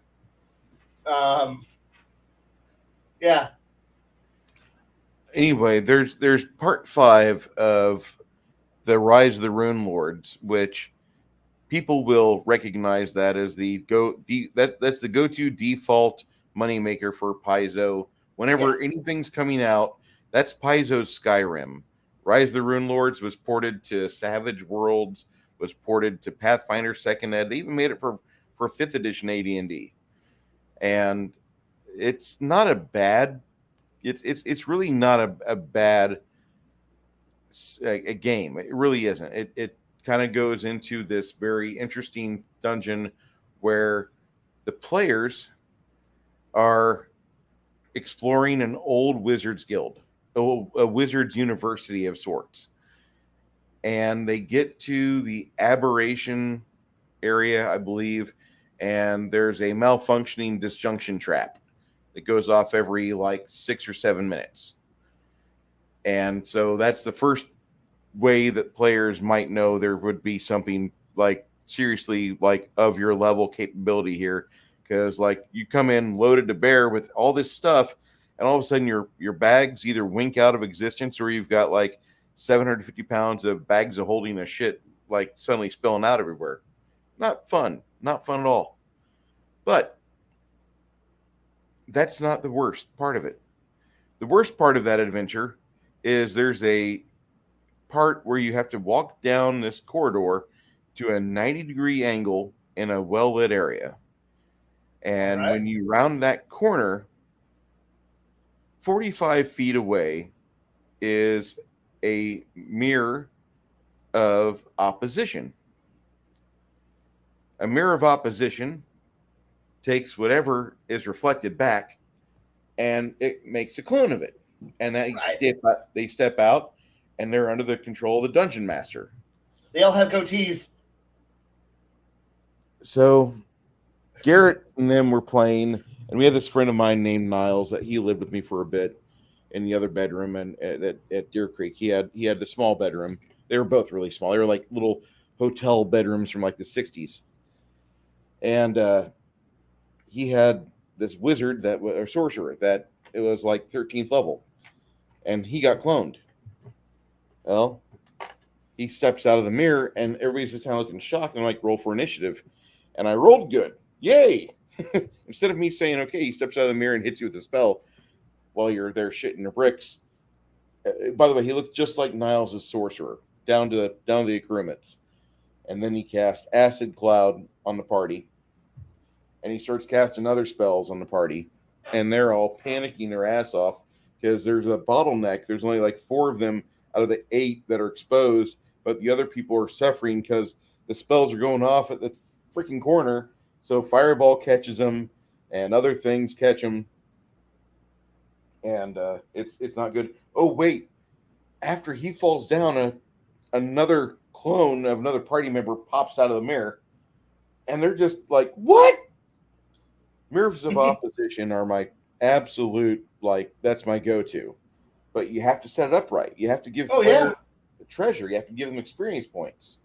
You have to give them enough treasure and gold to to become a magical powerhouse. And then once they see their reflection, you have a brand new character to play with as a dungeon master. That's joy. So I've learned that I want to have the players be reasonably outfitted. Because if I ever, I don't want to rely on them to fail a save so I can control their character, but I'll happily duplicate one. And I think that's wonderful. That was far better than the time that I think someone mind controlled one of my characters, and then I turned around and murdered the entire party because I couldn't fucking make the save because the GM knew better. That was one of the points where I realized that if you make a stupid character who's way over specialized and leave weaknesses, all you're doing is opening yourself up to get butt fucked by a GM who thinks they're being cool, and it's like, yeah, totally, totally cool.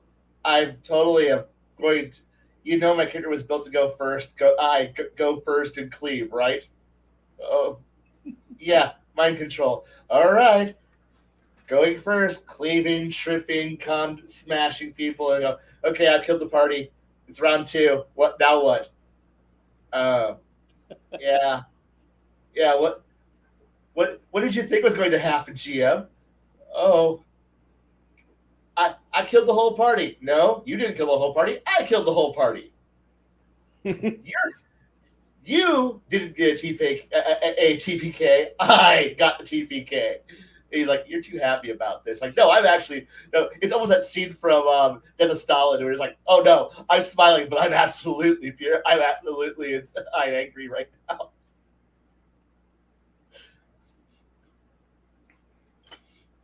When Zukov's just like, I'm smiling right now, but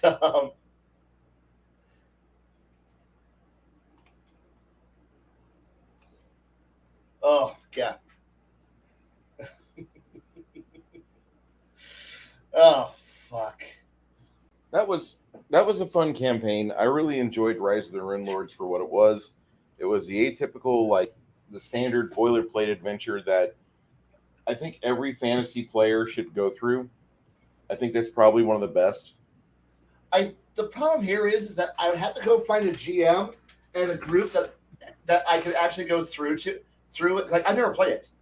I've never even opened the books because I looked at it and went, it's a pre-canned adventure. I've got my own stuff. I don't need to run this. Yeah, you don't need to go through it, but right. If you're strapped for time, it's good. Yeah, but the thing here is that and because of the idea that someday I might want to actually play this thing, I'm not going to buy it to read it because I don't need to. And so therefore, at this point, everyone on the planet has played it.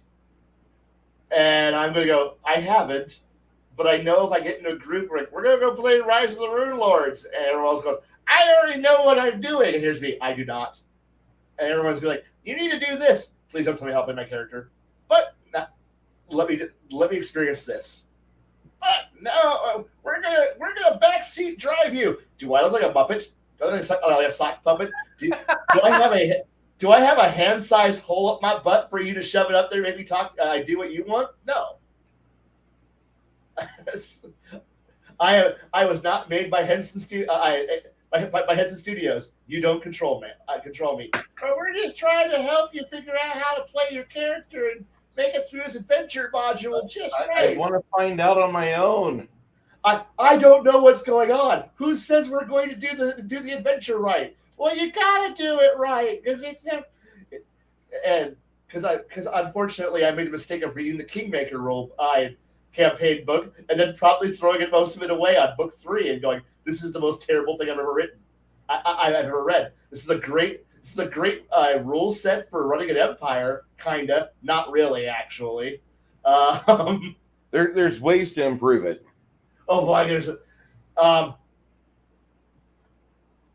the things that we know that we want fixed, at least from my nerdy wargamer friends. Running the kingdom, great. The events, mediocre. Building your cities, cool. Building a layout for your cities, really cool. Regional development, awesome.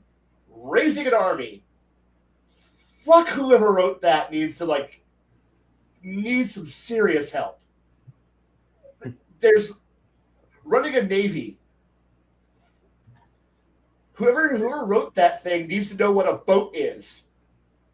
Like, literally, take him out to the ocean and show him what a boat looks like, and go, you don't know what boat is. This is step one. Welcome to water. This is a boat.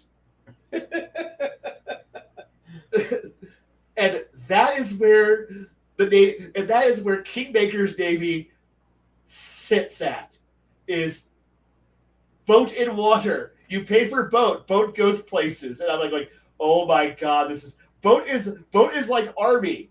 Boat has Army stats, but it fights on water. And I'm like, oh my god, this is terrible. And then they're like, airship. It's like Army. It's Sky. And I'm like, oh my god.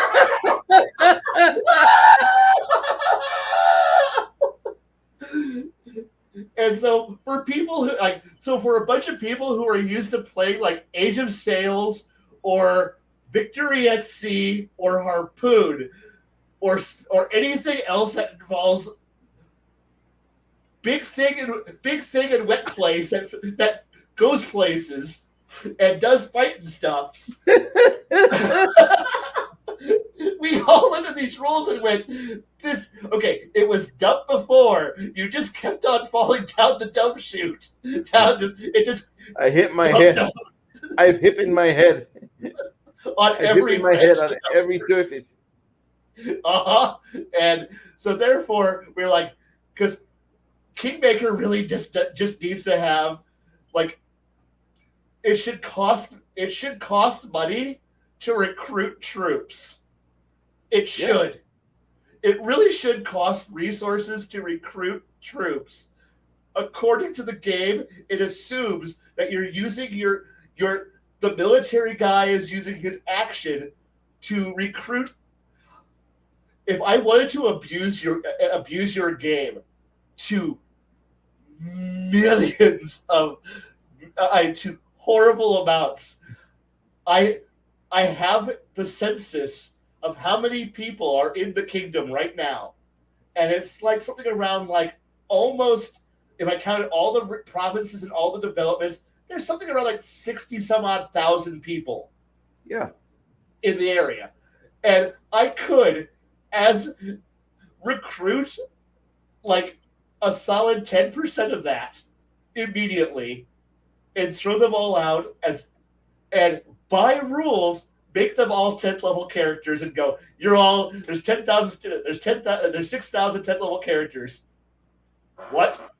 By rules I could do it.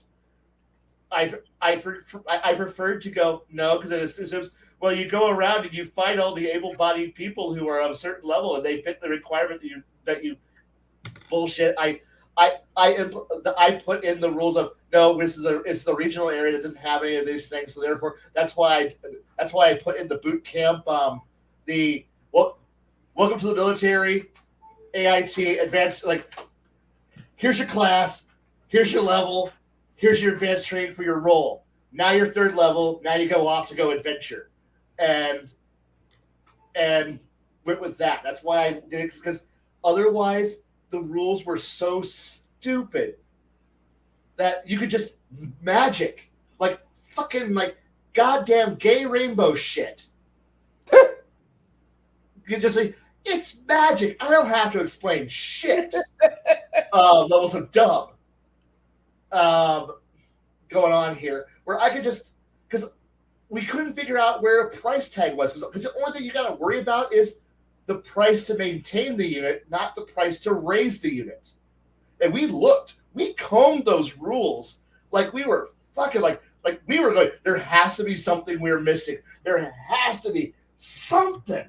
We were just tearing through. Like, we had calculated out the cost of maintenance and all this other shit. Like, where's the actual purchase price? Where's the MSRP? We're not maintenance. Where's the buy price? It doesn't exist. And the Navy, fucking who knows how you buy the Navy? You buy the boat. People just show up. Like I paid $20,000 for. I paid 20,000 gold, which is like 8. It's 5 build points. I paid 5 build points. I got a warship. Okay, what's the warship crewed by? I don't know. They just magically came with the boat. I'm just like picturing they're building the boat, and then all of a sudden when it's done, they push it in the water, and guys pop up on it. Do I pay for the guys? No, they come with the boat. Okay, then what's the boat count as? An army unit. On water. Okay, does it have like any special abilities or like no? It's got the same movement rate as an army on the army map. It just moves on water, and I'm like oh dear God. And what do? You drive up to somebody, and I'm like, and do I engage in the Roman act of ram it, drop, ram it, and then drop boarding rams, and then engage in melee combat? Well, yeah, that's what D&D combat is. Oh my God. And at that point when we realize this is what the Navy is, and this is what the Air Navy is like, we're saying like we are playing the Carthaginian Roman Wars, guys. We are literally going to go. We are going to be playing some goddamn fucking Mediterranean Roman Wars. Hell, I picked the elephant. Yeah. The elephant step on me. Yep. What is boat? Yes. What is boat? What is boat? Boat is army. Boat is army on water. I'm on water. Boat to him like big wooden whale. Me like boat. Me like boat. I know. Ah. And Six Nations says this reminds him of a friend that texted him if he wanted to go fishing for Ling God. Six Nations didn't. He says, I was working, and later I get a text. The aluminum boat was taking on water. No one on the boat had any knowledge of seamanship or boatcraft. Oh, no. People who don't have the swimming proficiency by default have the drowning proficiency. Very, very true. Very true. Crafty, please. They go glug glug. Crafty, please.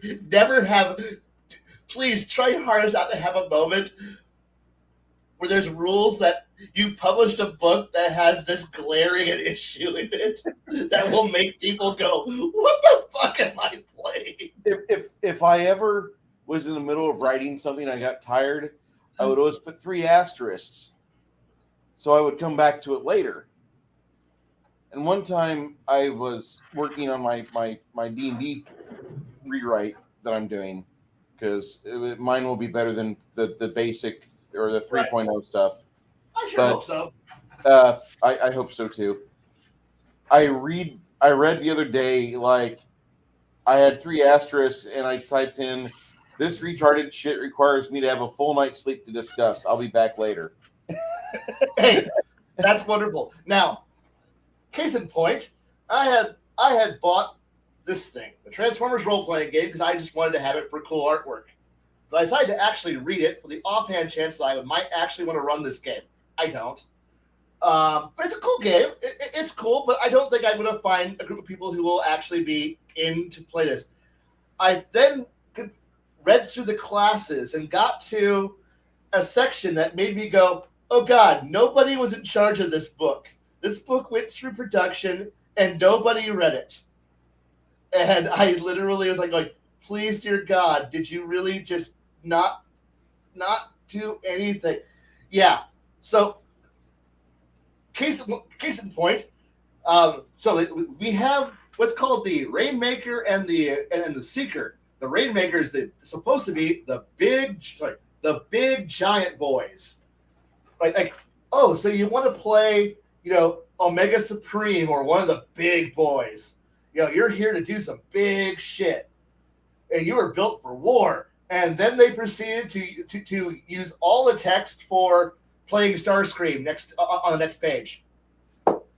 Somehow, they're both the exact same character. Playing Omega Supreme and Starscream are the exact same character by all their shit they wrote down.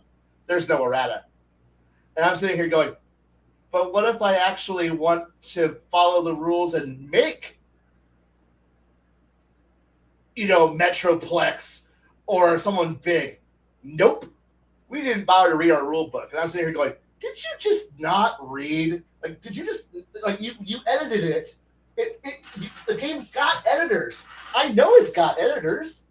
I've read it. I mean, it's got several of them, several designers and editors, and it's like multiple authors. You thought somebody would catch it? No. Nope. Just like Kingmaker, you put out an entire thing and just forgot how to pay for troops. Troops just magically appear. I don't know how this works. Things are dumb. So, oh yeah, same people who produced the GI Joe one. I know. I bought it too because the artwork was cool. Yeah, I bought it too because the artwork is fun. Would I play it? Nah, not really. But Yeah, hey, I've got a copy of the PDF. A friend of mine sent me that because they're like, I saw this and I had to buy this for you. I'm like, don't do that. Go get your money back. I can't. It's PDF.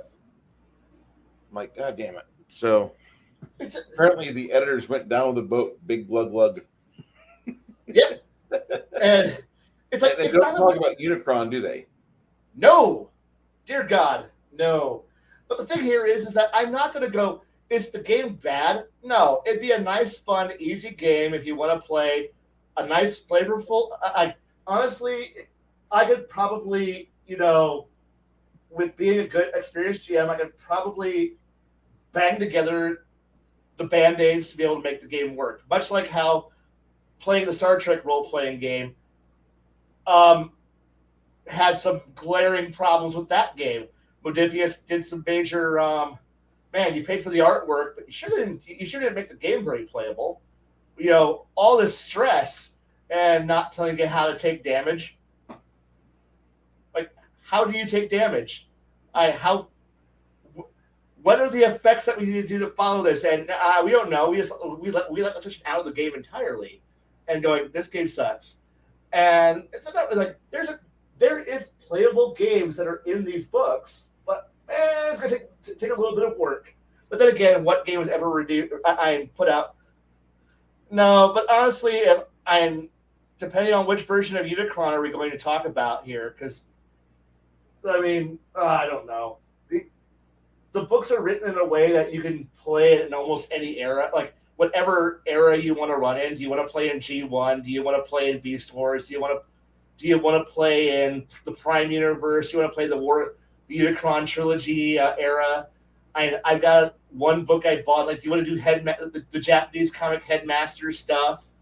Do you want to play around with some other weird shit? Like, okay, I gotta ask.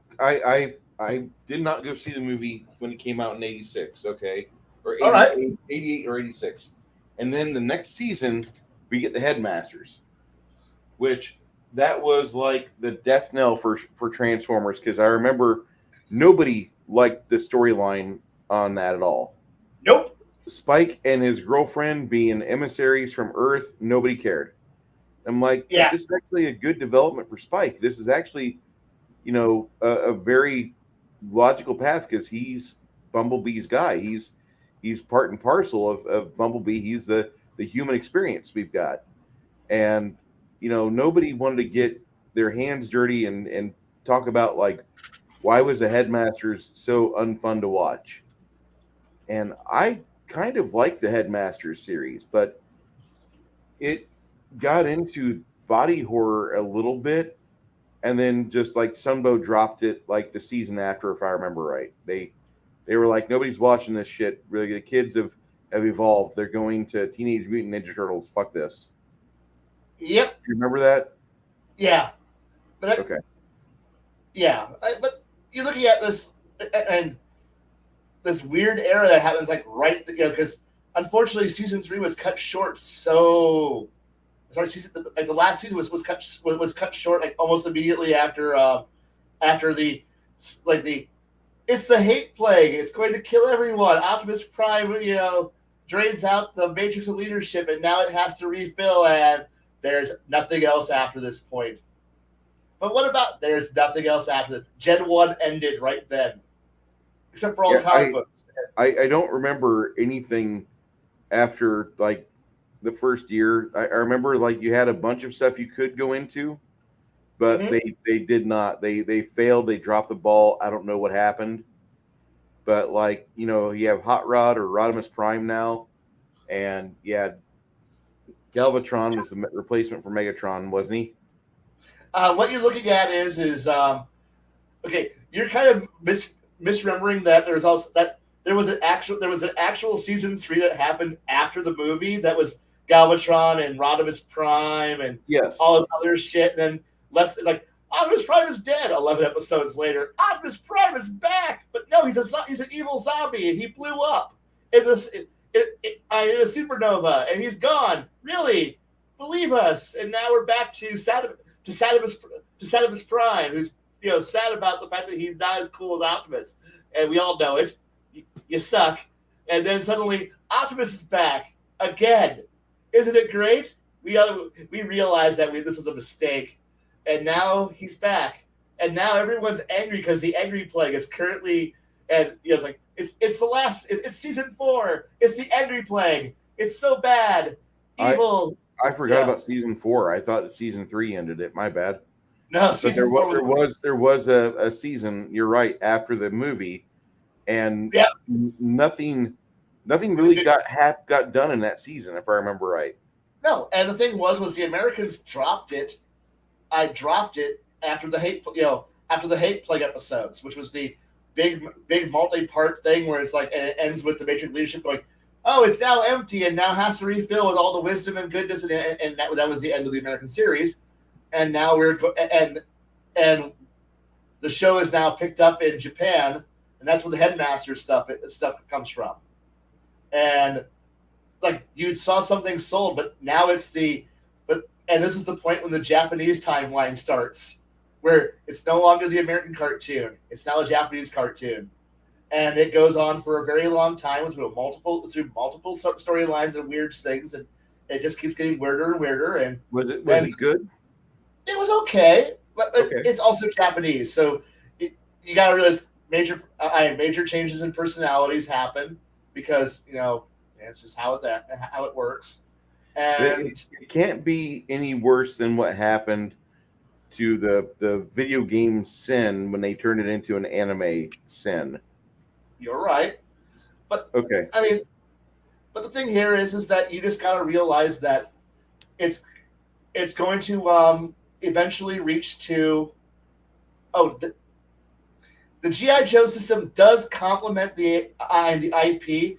A lot of the designs kind of reflect a hybrid of the original designs with a hint of some of the newer versions of the characters. So you get a nice mix of the Gen 1 of the original 80s cartoons, and with some of the 90s and 2000s mixed in there. There's some actual beautiful artwork, and it actually fits what's in there. And like I said, character designs are all pretty good in here. The artwork's pretty nice, and when you get to the vehicles, oh yeah, the vehicles are all welcome to an all classic original.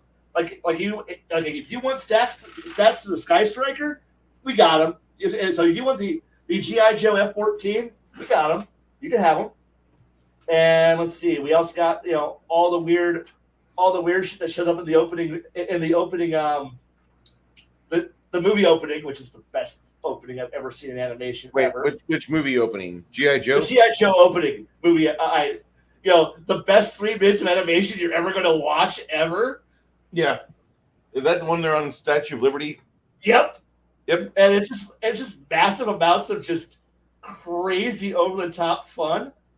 And yeah, how could you not want to be happy with this? I mean, do you want to have Crimson Guard in your game? My God, is that the best artwork you're going to see of Crimson Guard? Yeah. Probably. Yeah, I'm not going to see anything better than that.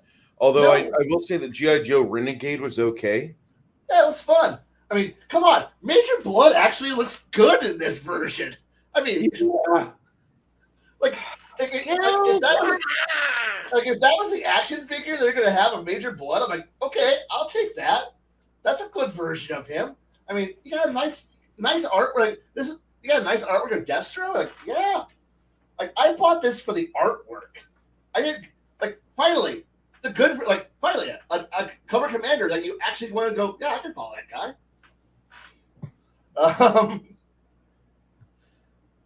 I really like G.I. Joe, especially in the modern era, because I can turn on the Hasbro channel. It's on. Yeah. Also, Rattler stats. I can have stats for a Rattler. The only problem with the Rattler is that it doesn't use a gal as much as it should. I know, right? That thing in the cartoon, it never used the Burt ever. It always used missiles. It like I want a memory of the Burt, and you just see sky strikers get ripped out of the air, but that never happened. And I mean, go ahead. The best part here is that they do actually have the Burt on the front of the Rattler. So if you want to actually in your game go, it's got the Rattler. It's got the Burt. If you want to go A10, you can go A10 with this thing, and have a lot of fun just murdering people. That's what it should do. That thing should be a terror when it appears. And the opening to G.I. Joe, the first episode, is the Rattlers blowing up a whole bunch of grounded fucking sky strikers. And that was the introduction you got. You know, you get to see Duke. Everybody jumps in their jet, you know, no helmet, you know, just you remember that. No oxygen supply. And we blow apart like the entirety of the spear point that the Cobra threw against us. And you know, then everybody lands, and Duke and Scarlet are talking to each other, and my dad's like, okay, that he's supposed to be like John Wayne. This could be a good show for you. I'm like, yeah, I hope so.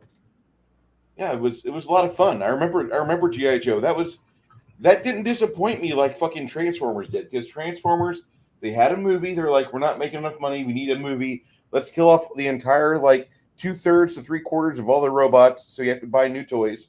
And so that pissed off like the collectivists in my grade, and they had to buy new toys.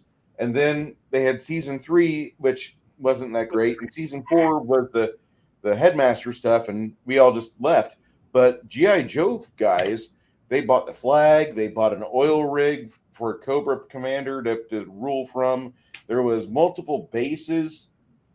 The toys for G.I. Joe were awesome. The only thing I would ever say that if they ever, in an alternate universe, they would have been smart to have the Cobra troops and the G.I. Joe troops have one included in the blister packs. So you would have, whenever you buy a character, if you buy a Cobra character like Baroness or Major Blood or Dr. Mindbender, you get a Cobra troop as well. So you have a whole bunch of these putzes. And the same for the G.I. Joe guys. If you buy Flint or Lady J or anybody, you get these the G.I. Joe. You get the troops. That way, whenever it's time to set up your guys and play outside, because you always take your toys outside to play with. Oh yeah. You could have like actual groups of troops and shit. And boy, that was what I was always thinking. And I wrote to Hasbro, and I got a response back in like 1986 or 7. Like, this is a great idea. We wish you would have done this from the start. Thank you. And yo, Joe. And I'm like, oh, that's cool. And I threw that away. I threw away my He-Man Masters of the Universe magazine I used to get because I was a He-Man buff. Out of all, you know, I'm a He-Man buff because I break out Skeletor all the fucking time. Yeah. But Cobra Commander had the same problem as Skeletor, except Cobra Commander had more competent troops. I don't know why they didn't take over. In reality, they did. We are ruled by Cobra. They've got synthoids all over the planet running the countries, and there's little George Soros there with his Destro mask sitting under his nightstand. Whenever he needs to get on TV, he just dresses up like Doomcock. Hello there. You know. Greetings. I am the person in charge of. Yeah, but the thing is like that's what G.I. Joe Renegades did so well. That opening little bit from the first episode where it opens with the Cobra commercial about Cobra's here to, we're here in your town. We're making sure, they're like, show them being part of your telecommunication industry, the food delivery service, weapons technology. We sell to the military and the government. We're here to ensure a better world. Because knowing is half the battle. It's this great and beautiful commercial about how great Cobra is. And then you're sitting here and you're watching it going, I know better. This is G.I. Joe. I know better. and like, no, that's reality. That's the cartoon telling you, no, that's how bad things really are. The funny thing Carl about Schwab does look like Blofeld. he Ah! does. If he gets all of his internal parts replaced like what George Soros did, because there's no reason that man should still be alive, apparently. Um, if he gets all of his parts replaced and he lives further on, like I can see in 2030, they'll have little WEF troops coming over to the Americas, and they'll be going house to house. Are you hiding straight people in your house? We want to know if you're hiding the straights over here. The straights are bad. They believe in things that the world does not want, like Christianity. So let's get those straight people and get them in the van. Come on. I could see that. I do remember Snake Eyes very well because I had the character from 1983. He was the one that was so cool in the cartoon, and then after that, you realize that they made Snake Eyes completely black because they ran out of money for the volume of paint they needed for the first run of figures. So Snake Eyes was going to be completely black. We'll make him as cool looking as possible so people understand he's a ninja or he's a stealth guy. And he was that way because Hasbro ran out of money. When the character took off from the comics and the cartoon, popularity for him soared. They were like surprised, like, oh, wait, which one do the kids like most? Snake Eyes? Okay. The guy who don't talk? Yeah. The black clad figure with no larynx, and he's completely a martial artist. Let's build him a nemesis. And so Storm Shadow came out like a year later, I think. I don't know. It was. Yeah. I don't remember Storm Shadow in the first season of GI Joe. He might have been in the first season, but I remember him in second season pretty epically. But I really like the old GI Joe cartoon, and I can still watch that now and be entertained. I can't watch Dungeons and Dragons or Transformers, although there is something soothing about hearing Peter. Did I just blank on Peter? Oh God, Optimus Prime voice. Anyway, his Optimus Prime is like one of the reasons why I like Transformers because he sounded like he was a very good veteran leading a group of other people.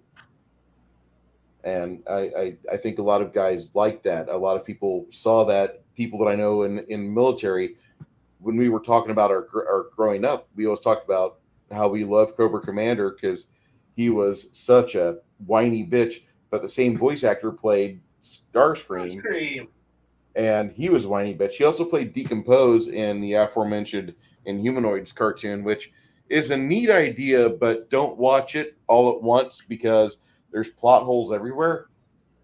It's a neat idea. It just they're plot holes. Peter Cullen, thank you. Six Nation, 31 Kings. And Omenau, it's true. It's you really can't forget Thundercats. But the thing here is that unlike some franchises which have gotten books, have you noticed that there's been like nothing done to like make Thundercats feel fun or expand the universe up? Like you got the series, it was good. It had enough episodes to make franchise it out to make syndication, but it's like everyone just kind of like it seems like everybody like there's no role playing for it. There's no expanding universe wiki that's like putting it together because we got the rebooted Thundercats that of the early 2010s. That was cool until it died because Cartoon Network sucks. And then we had Thundercats Go, which kind of like you're really not going to see a lot for that one. I don't think it like I like it, but I think like it would be really hard for like yeah you could data mine it for really cool stuff like much like how we saw earlier. Pirates of Darkwater was mentioned. Great show, but we never got to see the full planet. Like that could have been amazing, but it never got it never went anywhere. But that show was fated to fail because, like, there were so many problems. You had like people that were voice actors for it; they died in car wrecks. You had the main facility where they did the recording studio work there. I believe that had a tragedy there, like it burned down to the ground to the Yeah, foundation. You had all sorts of bad things happen for Pirates of Darkwater, and we'll never know what happened with that because I think the creator is even gone now, or yeah, he's passed. But that the first season, it was like, amazing. yeah, that first season's great. And if you've never watched the first season of Pirates of Darkwater, you could base you could make an RPG based off that IP, and you could go places with it that the cartoon never had a chance to go. And actually, that would be the best way to honor it because you Yeah, could write a whole bunch of source material and let the players and let the DMs make their own campaign based off that. and God, it would be fun. It would be fun to run with that world, and that would actually be a fun. Like, I know there's always that question of like, how do you run a naval campaign? Pirates of Darkwater. You Yeah, can just take the ideas and go with it. Like, there's so many things. Like, yes, and definitely Thundercats did have a lot of hooks that could have been used, but because that show was episodic as fuck, every yeah, episode has to end where you began because you can watch it in any order. That's the problem with episodic shows is that you have to drop the hook. Like plot hooks that sound amazing. Like, could you go more into the Robears or could you go into anything? No, we have to go back to no. Mum Ra has to go back to his temple. I am awesome. I am fucking amazing. And my batteries ran out. I'm back to my tube. Fuck you. And gets he yeah. hides this little box. Meanwhile, meanwhile at the castle, bad guy mutants. We are evil. We will go out there and do horrible things. Rawr, I am a hyena. Battle gliders. They go do some hijinks. Like, you know what would be really evil because we are exceedingly evil. We should go over there and prank the Thundercats. Maybe we should like throw an egg at their mailbox. Yeah, and that's like the level of shit that you saw them do half the time. And then it's like, or the Thundercats. I'm bored. I'm going to go out. I'm going to go out here and swing from trees, and that has pissed off some ancient terror of Third Earth, which is just Earth Third Age or something weird's going on here. And then it's like out of nowhere, It's setting human. Earth Dawn drink. I know, and like there's so much fun that could be had there because you're literally running around and it's the like, hey, it's Earth. You suddenly you encounter monkey like fuck it. At this point, I have for them to be like you run it like the Thundercats are running around there and Doctor Zay's like, who the fuck are you people? and like it's Planet of the Apes like on the other side of the mountain going, who are you people? We're Thundercats. We crashed over here and built a giant house that looked like a cat. We're intelligent. We're a race of intelligent monkeys. You fit in our world. Everything fits in our world. I I like the idea of Robears being Care Bears and Gummy Bears in a post-apocalyptic world. That would be funny. well, they basically did that with Thundercats Roar, didn't they? I don't remember. I didn't watch. I didn't watch the the Cal Arts era of I Thundercats. hate Cal I Arts couldn't stuff. do it. Mum Ra was based off of Nancy Pelosi. Yeah, that's good because if they would have based it off her husband, he would have been naked with a hammer. DuckTales is good. I liked Tailspin far more. Tailspin was great. Yes. Waterworld, yeah. There's a reason why I have a lot of airships in my world because I want the Iron Vulture. Deep down, I want the Iron Vulture. See, there was a few cartoons that came out after Transformers went off. One was Cops, and I like that one. It was futuristic Yeah. cops that we don't have the RoboCop license. That's another IP down the hall, two doors down. They made a RoboCop cartoon, which was It was in spirit, but it was definitely not in its sincerest form flattery. It was not good. Thundercutter, Mutant Animals, and Thundercat Homeworld was cool. Yes, I did Yeah. like. I like that. Brave Star. That Yeah. that that had really cool toys that nobody bought.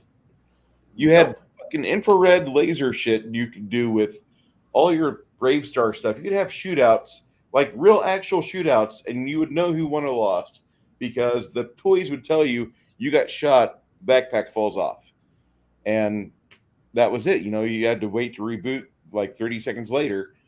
And then you had another one called Captain Power, which was basically the same thing. You had these ships that were really cool, and you had 2 minutes in every episode of Captain Power on television where you could have your ship fight against the guys in the action on scene, but it was kind of static because no matter how good you were with your ship and moving it around, trying to avoid the laser blast from the TV because it would actually shoot at your toy, no matter what, the bad guys would still be moving around, the plot would go on, but you had that for 2 minutes every episode.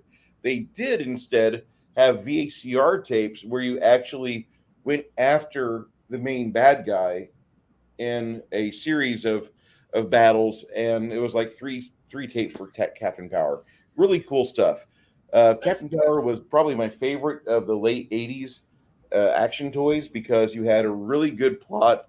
The first season ended on a cliffhanger.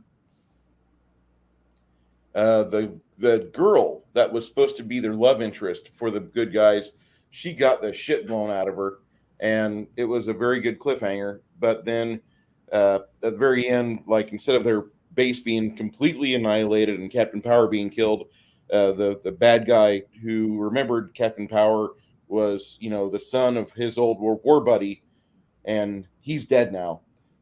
He turns his entire fleet of attack robots and killer robots away and leaves those four men alive to get revenge later in your head in the movie that never was produced. But it was cool because you had good actors. Sven Thorson, Arnold Schwarzenegger's buddy, was actually employed for a full season. If you remember Captain Power, I love that show. That was actually quality stuff. Yeah. Sorry. Oh no. Oh God. Let's see here. Yeah, definitely. Star Blazers is. Yeah, and if you ever heard me, I haven't had a chance to go really into my love of Space Battleship Yamato Star Blazers, but yeah, kind of love that show a lot. Let me see here. Let me see what I got on my wall. Full Metal Alchemist would make a great RPG. Yes, it would. But Everybody says eventually, that. I'm gonna have people like actually put this on. But someday I'm gonna have for my love of Star Blazers. But no car I have is yet worthy of this badge. So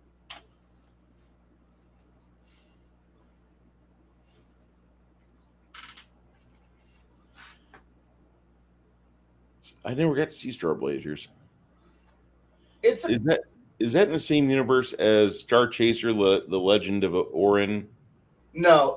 Okay. Star Blazers is the American name for Space Battleship Yamato. Okay. And at this point, while the original series still holds up as being good, you can definitely tell it's a product of the 70s, of the early 70s. But they have the rebooted and the not rebooted but the redone modern versions of the show, which is Space Battleship Yamato, Space Battleship Yamato 2199, and that is a retelling of the original, the entire first season in so much more glory, more beautiful animation, and it tells the story pretty good. It's not 100% perfect analog, but it gets everything damn close enough to make everyone happy.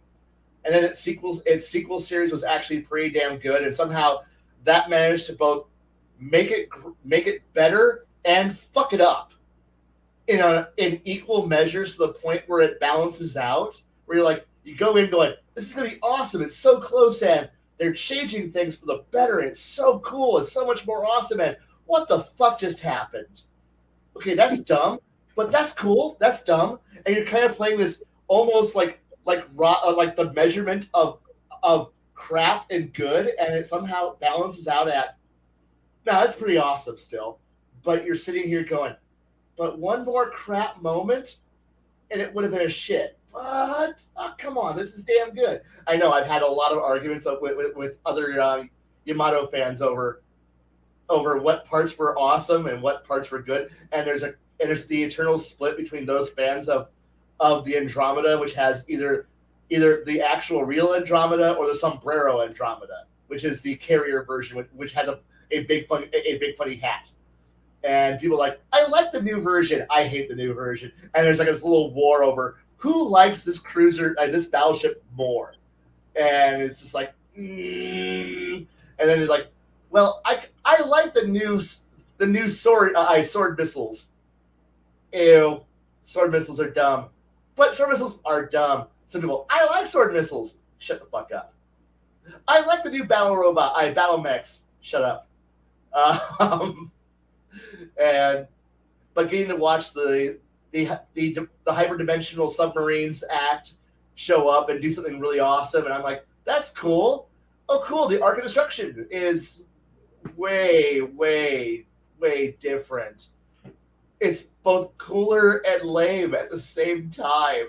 I don't know how you managed to do that. And then and it's beaten, and you're like, that is dumb, but amazing. God, I love this show. Looking at the fleet battle system for Star Blazers right now, that's really a good looking game. It was a great game. You look at the one from the 90s?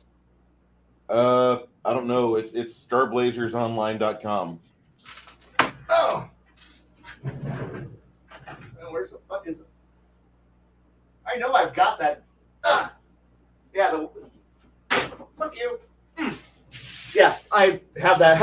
I have a technical manual for that game because it was a fun game, and it was a blast because it's just giant ships beating the shit out of each other, and boy, is the remanaged version is just crazy. It's a good game though. It looks good. I for some odd reason, I really want to get more into miniature games, and I know that sounds like redundant because who I am, but I think it's just, I think that's just a fun place to be. I like miniature games. I'm sorry. My wife and I are discussing like having a day where we go to the store and we actually play with our miniatures there. Yeah. Drill torpedoes are some of Gamelon's best weapons, and getting to see them actually used and demonstrated is so cool. I mean, God, I'm a nerd. God, I'm a complete nerd for this shit. I love and getting to actually see some of these ships like being demonstrated. Yes, like, oh, it's just so much fun. Like some of these massive super weapons and getting to see them come out of hyperspace and do other shit. And then, the White Comet Empire showing up and all this other cool stuff. It's just, yes. And the drill missile, the giant drill bomber, the Gamelon drill bomber. It's such a cool, useless weapon, especially when you find out there's that carriers only put one on their flight deck at a time. And it's like, massive carrier, can't do shit with it because you're mounting this super weapon on board. And it's so cool and lame at the same time. And such a good and terrible game at the same time. Yeah.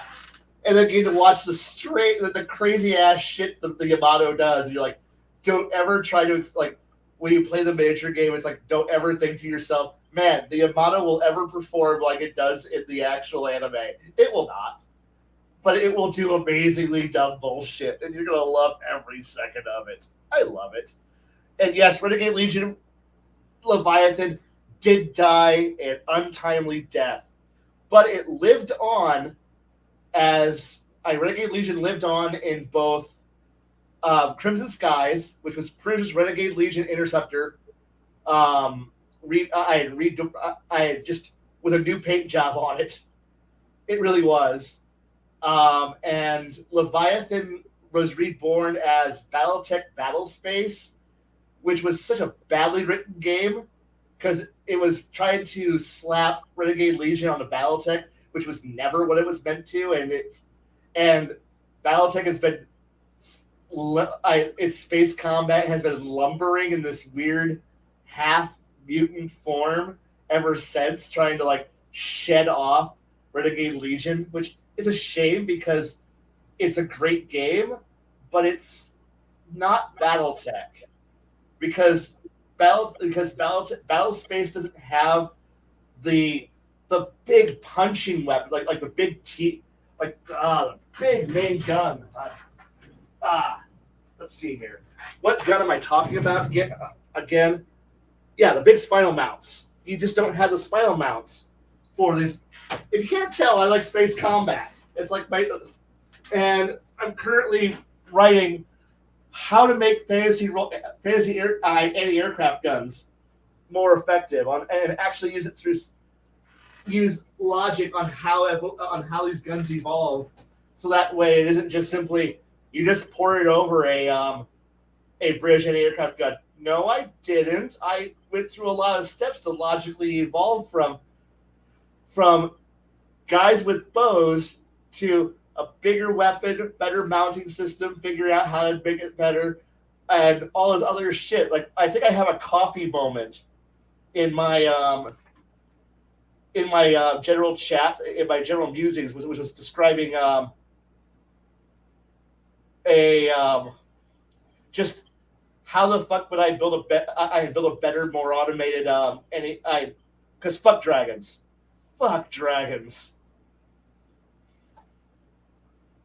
and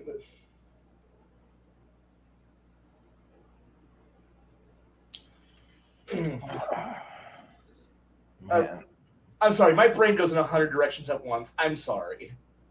You're good. We're also at 2.5 hours so far on this, and we might want to, cut here or get close. That way we can refresh. And I mean, I start this late at 9 o'clock because I don't want to compete with West Coast or like Shadow, but I want to make sure that people in my time zone don't have their kids up and walking around whenever I'm talking about and then the tentacles wrap around the characters and the big mouth closes around them, crunching through the bone and the muscle. And there's a little bit of indigestion later with the armor just being ripped away. I want to make sure that, that the kids aren't there having nightmares about my stuff later on. I don't want to hear from you because you're a bad parent saying my kid watched your show last week and now he's got to see a therapist. Well, you're a crappy parent. And you should have known that from the first video I put on the front end of my channel. It says it right there. But I love space combat too. I'm not saying I disagree with it. I don't know enough about Star Blazers to talk. I know that there's an EDF and I know there's a whole host of other factions, and that's it. Right. And the thing is that it's a fun universe that if you ever get around to watching it, it's cool. But honestly, you really don't need to think too hard about it. And it does actually answer why the fuck do you put all your guns on the top of the ship when space combat is 3-dimensional, and then you watch a scene where the Yamato goes flying through an entire battle fleet barrel rolling, just kind of spinning on its side, just shooting as it goes around. And I'm like that's why you do it. Didn't that happen in the Jap anime live action or the Japanese live action version too? Yes. And there's a great scene, and also a great scene where it does the we totally didn't watch Battlestar Galactica and stole the scene of the Galactica jumping into the atmosphere moment, which was a really cool scene too. Because fuck yeah, watching a flying World War II battleship go flying through the atmosphere and bomb the fuck out of it, shoot everything in the area. Yeah, I'll watch that, please. I mean, there's a reason why I think Battleship, the actual movie Battleship, is a shit movie. But watching the Missouri fucking drop an anchor and then kind of fishtail so I can fire guns. This movie's dumb, but I want to watch that scene. Yeah, I want to be there on shore, far away, with binoculars or a viewing device so I can see this happen. I do not want to be part of the ship's damage control, which would most No, likely have to be kitted up, ready for firefighting practice. Otherwise, we sank. I don't want to be part of that no, evolution. I've got a no. lot of experience fighting fires on ships. We were the mechanalists. That's all I'm going to say. Mechanalist was not exactly the best frigate out there. There was lots of flammable bits to it. And then I was on the Defender after that. And the Defender, we chased a dust a HVAC fire through the dust bins for about 4 days, and then we finally got that extinguished. But that was a pain in the butt. I don't And like that stuff. I understand. And yes, Palladium Baron, yes, Captain Harlock is a great show, no matter which version of Harlock you were going to watch. But the all CGI one that came out early in the 2010s is an amazing movie. I was gonna hate it because I'm a huge fan of the Arcadia. Like I love that ship. I like the idea of just a big giant flying battleship with a skull a skull and compass on the front and a sailing ship stern on the back of it. Fuck yeah, it's a cool looking ship. It's fun. It's covered in all of these like thin, spindly bits that break off if you look at it funny on the actual model. So I've built 3 of them, and they've all broken miserably because, by God, it's all spindly. And I'm like, this version's gonna suck because it's not the Arcadia. It doesn't look like the Arcadia. It's like this weird, grimy skull ship. It's just like it's so terrifying. And then you get to see it actually move as trailing dark smoke behind it. The gun turrets are all mounted along the on like rotating racks. Like these giant just gears that just turn the gun turrets around around like top to side.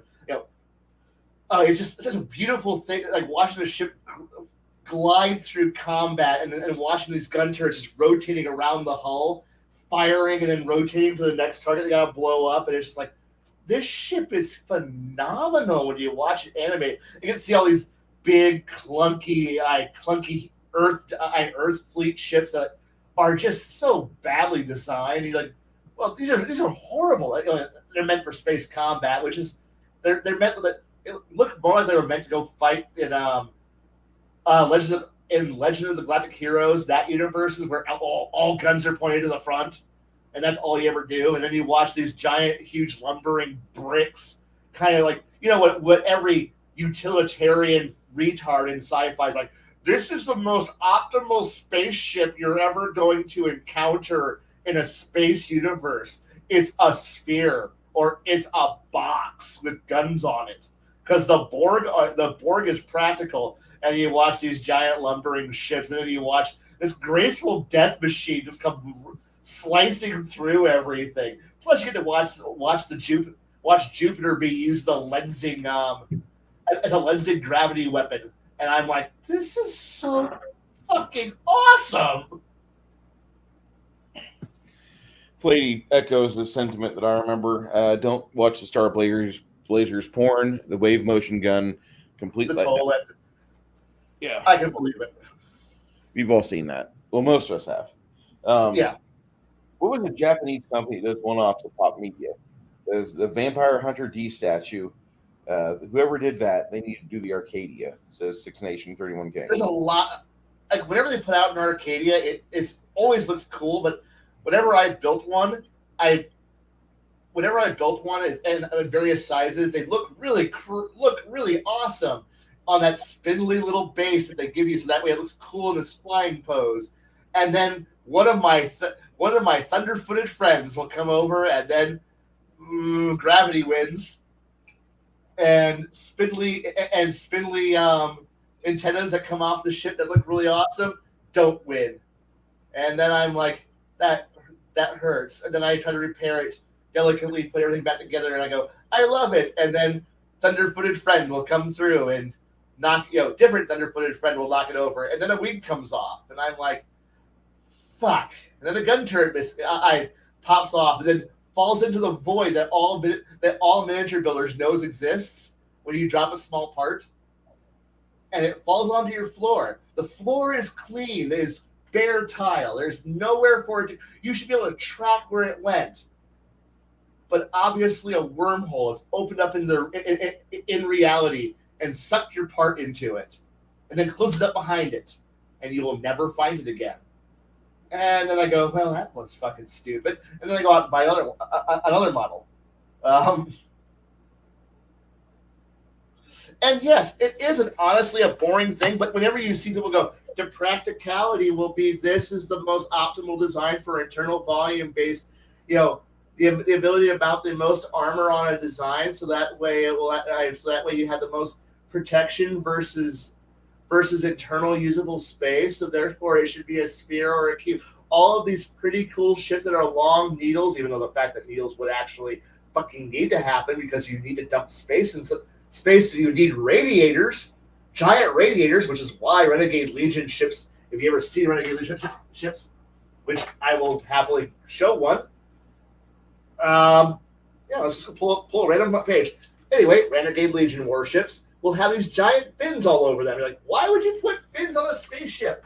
Because that's the radiators, man. Those are what actually radiates all the waste heat the ship is generating out into space. You need massive radiators because most sci-fi, we just pump all of our spare space into all of our spare waste heat into hyperspace. There's no need to worry about maintaining any laws of thermodynamics. We're already warping reality. No, heat doesn't exist. Fuck yes, it does.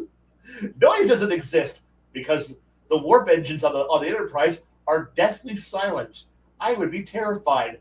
All that power and no sound coming up, except for a little thump, thump, thump, thump, thump. That is the only sound your massive device. What is I would be terrified of just the sheer. Then again, if I had a chance to actually run a Star Trek game, I would really just have like engineering being this horrifying cacophony of noise. When you walk in there, because I don't care how efficient those engines are. Some of that massive amount of energy that warp drive is producing has to escape as either sound or heat. But there's no heat. Everybody's walking around in goddamn pajamas, and there's no sound. What the fuck efficiency are we working at here? No engine runs this way. I think it'd be more hilarious to go watch these guys who are like in the Star Trek Wrath of Khan giant white suits like Scotty was wearing with the full helmets on, going, why do you wear all that? We're in the warp core. We're working with the warp engine, and like, okay, we're going down to engineering and put in your ear pro and your ability and your comms, so that way, because as soon as you walk in, all you hear is just thump, thump, thump, thump. It's just like this horrible sound and just high-pitched whines of the injectors running, and you're just sitting here there's like guys hand signaling and banging wrenches on pipes trying to signal the other side of engineering to go tell them that, hey, shit's going on, we need you to do something. And like one guy who's sitting here yelling like Han Solo in battle to the bridge, when the bridge is like, oh, we're in problems. Engineering, can you give us more power? And then like some guy in engineering going, yeah, give us about 10 minutes. We'll get you more power. We don't have 10 minutes. Well, fuck you. And meanwhile, all you hear is just like a cacophony of noise and shit just running. And like, is that normal? That's normal down there. Everybody's crazy down there. Everyone's got headphones on and he's full suits. It's hot as fuck and everyone's miserable. And that's what I want space. That's what I think the space drive should be like.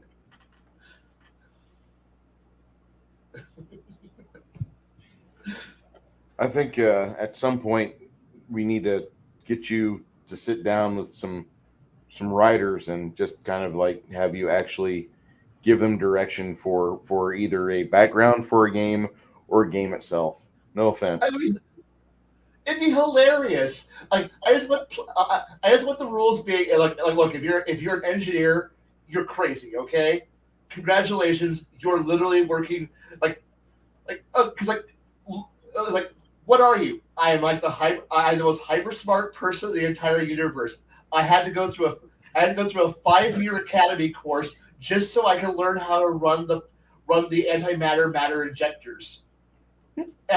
And they drilled me. I could do work. I could do the matter antimatter calculations of death and the sound things in my head because if I don't, and something goes wrong in this thing, I'm going to die. Everyone's going to die. Okay, you just be around any nuclear any nuclear reactor boy anywhere. You hear this level of insane weirdness, and you're just down in this horrifying weird place, and I just kind of want to see like this constant horrible sound in the background running, and then there's people who are just borderline fucking crazy. And meanwhile, you're up here, you're up here having your hot tea produced by the magic replicator, going, this is a nice, beautiful day. Let's go piss off some Romulans. Woo! Meanwhile, down in the reactor room, everyone's got headphones on. Everyone's listening to their own weird ass shit, and everyone's praying that some light on a board doesn't light up wrong. And like our entire day is to make sure that nothing goes like I want to walk into this room and see a bunch of people at control panels doing nothing, not touching anything. There's no what's that button do? Don't touch that button. What's that button do? Don't touch the button. Hey, what's that one flashing? It's supposed to flash. And I don't want a bunch of people who are just sitting here in engineering with a massive a massive antimatter device. We're just beating on a keyboard. No, no. It would be fun to watch this shit, and then be like, "We're gonna kill everyone." I can do it in 3 button presses. Boop, boop, boop. What did you just do? Killed everyone in about 5 minutes. Bye. Run away. This is it's just one of these things where it's like, I just want a more gruesome, like a more just, I don't want to say realistic, but a more not so clean version, but not quite Lower Decks. Not quite Lower Decks. Because Lower Decks is just, it's funny, I like it, but it's still the sanitized Star Trek. I just want a bunch of crazy people who are just like, oh shit, as you hinted at, shit's a fire in the heating in the HVAC ducts for 4 days. I want someone going, oh shit, something just blew up, and having to go figure out I want to have the Franklin report. Like I want the USS Franklin report to be like an adventure for a party, where at some point in the after point, where it's like at some point or another, the entire ship was on fire, from everywhere it was on fire, and I want some of the heroic, some of those kind of stories, some of those weird things that people did during that story. I want people to I want something more as just not just a bunch of guys and a bunch of fucking idiots, a bunch of space commie liberals floating around in a space hotel. And because we're so fucking happy, we're bringing our families into death zones. It's like, oh hey, we've encountered a time space anomaly. We should go look at it. What? No, my family's on board the ship. Well, we are an exploration cruiser, and we're so far out in space. We need to bring our families along because it improves morale. Meanwhile, you got dear old dad who's sitting here going, "Oh my fucking god! If Captain Crazy over there does one thing wrong, my family dies in a horrible explosion." Fuck. Kids, don't worry about your homework because Captain Sexpot, first officer Sexpot over there wants to go fly the ship with a Logitech controller. Mm-hmm. We're all fucking dead. I mean, what the fuck? I'm enjoying this. Next time we do this, we'll have some we'll go further and we'll actually talk about your Discord before we go live, just to clarify, because you do have some interesting stuff in your fleet discussion with order lag or lag time between giving orders and orders received. Yes. I think that's kind of important. We do want to talk about that at some point, but Yes. there needs to be about 30 minutes to discuss that. Yeah. Because otherwise, I'm sorry. We got through one topic and we ran wild with it. Yeah, we So, did. but it was fun. It was a fun discussion. We got through a lot of fun, interesting, weird things, and it evolved the way it should, organically. I hope that everybody that's here enjoyed themselves. If you like what you see with Kai, Kai's got his own channel for YouTube, and let me get that in the chat here. You can also see more of me and Kai on Thursday nights with Table Breakers, as if you already didn't know that. 90% of you, 95% of you are already here because of that. You want to hear Kai rant, which I admire. I think it's great to hear him rant. I try not to anymore on Table Breakers, but occasionally it slips out. Like you guys gave me this channel so I could stop ranting on Table Breakers. That's why. That's actually why we got this channel in the first place. Was because you guys wanted me to have a place where I wasn't ranting all over the place on the main show. Hey, Automatic, how you doing?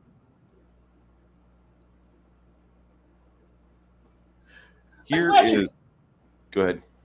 I'm glad you like that view of spaceships. I really do. Oh God, Master of Orion Number Berries. I love that game. I like part 1 better than part 2. Part 2 felt a little hollow. Yeah, but there's a new version of 2 out. Master of Orion 3 was terrible, and the wargaming version of Master of Orion looks pretty, but it's not that great. No, not really. But the original one is still fantastic.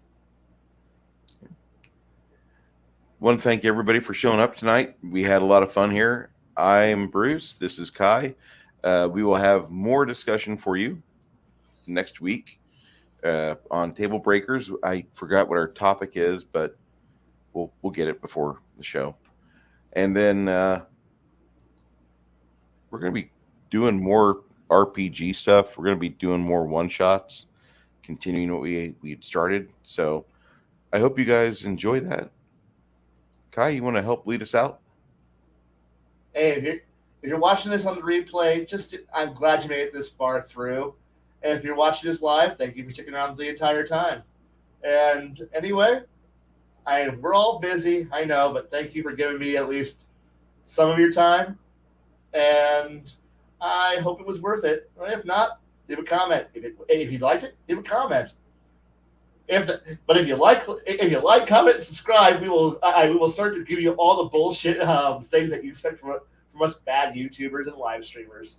Don't worry, in time you'll get them, or not. Hopefully not, but I plan on it. Remember, buy Raid Shadow Legends. Good night, everybody.